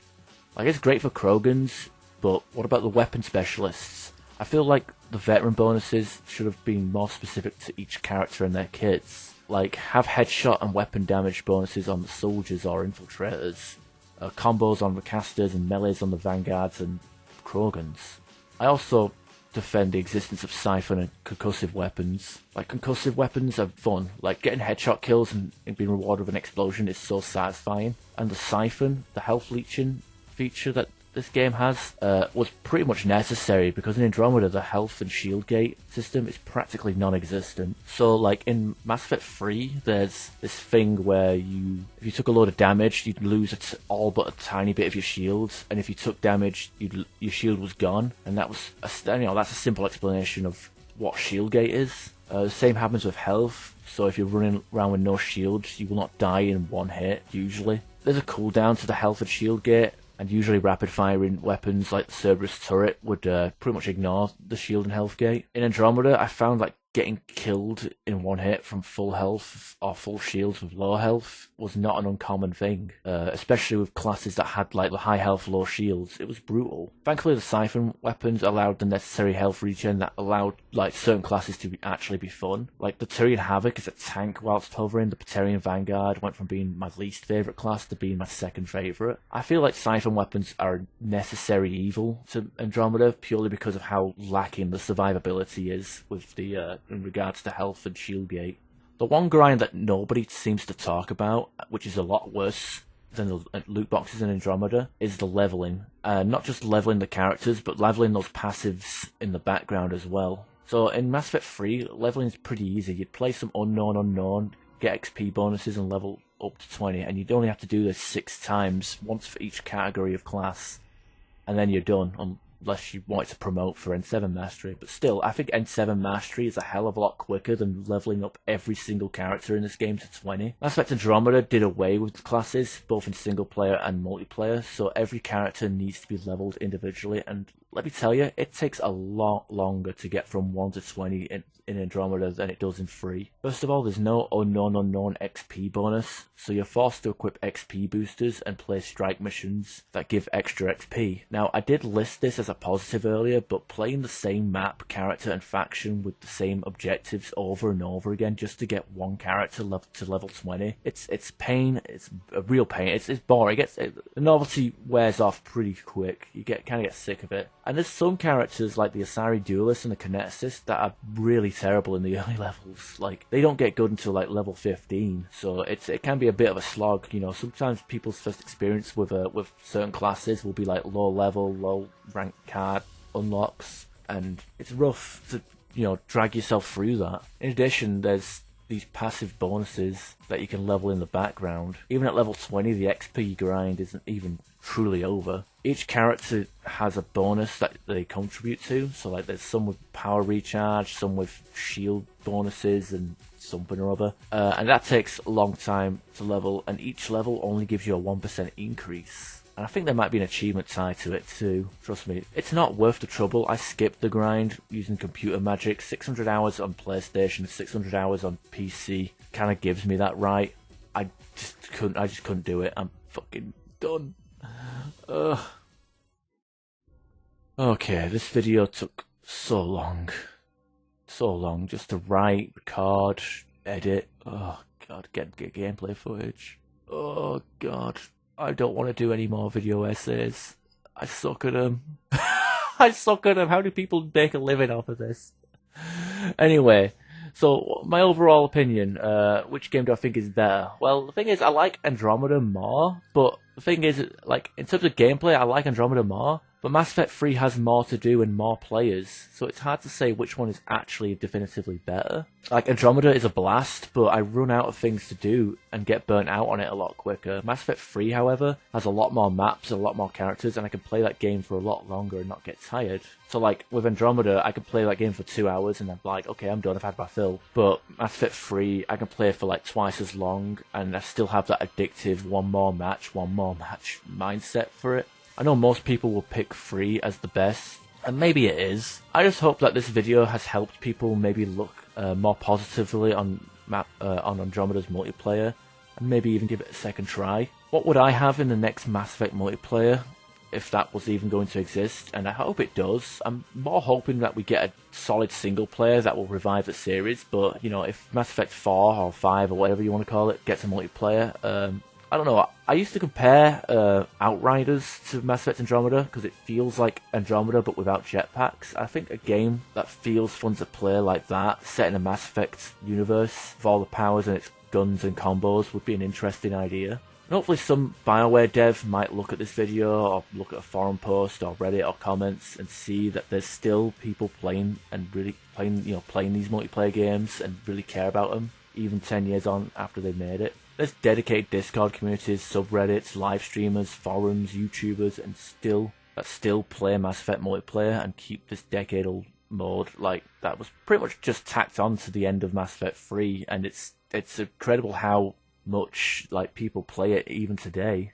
So I guess this is the end of the video. I want to wish everybody a happy N7 day, and I thank you all for watching this. Like seriously. Well done. Like, it was hard for me to actually record and edit this, like, let alone, I can't imagine it be easy watching this, but again, thank you. I should be streaming Mass Effect multiplayer on the day this video comes out, so please feel free to follow me on Twitch, and hopefully we can play together and talk about Mass Effect multiplayer together. I stream Mass Effect on a monthly basis, and what still makes it fun is the community that keeps this game going. Right now, a community event hosted by the N7 squad should be taking place. Join their server and take part in their celebration of N7 Day. The rules of the event will be in the description. Have a good day. Have a good night. Have a good forever. My name is Ash. See you later.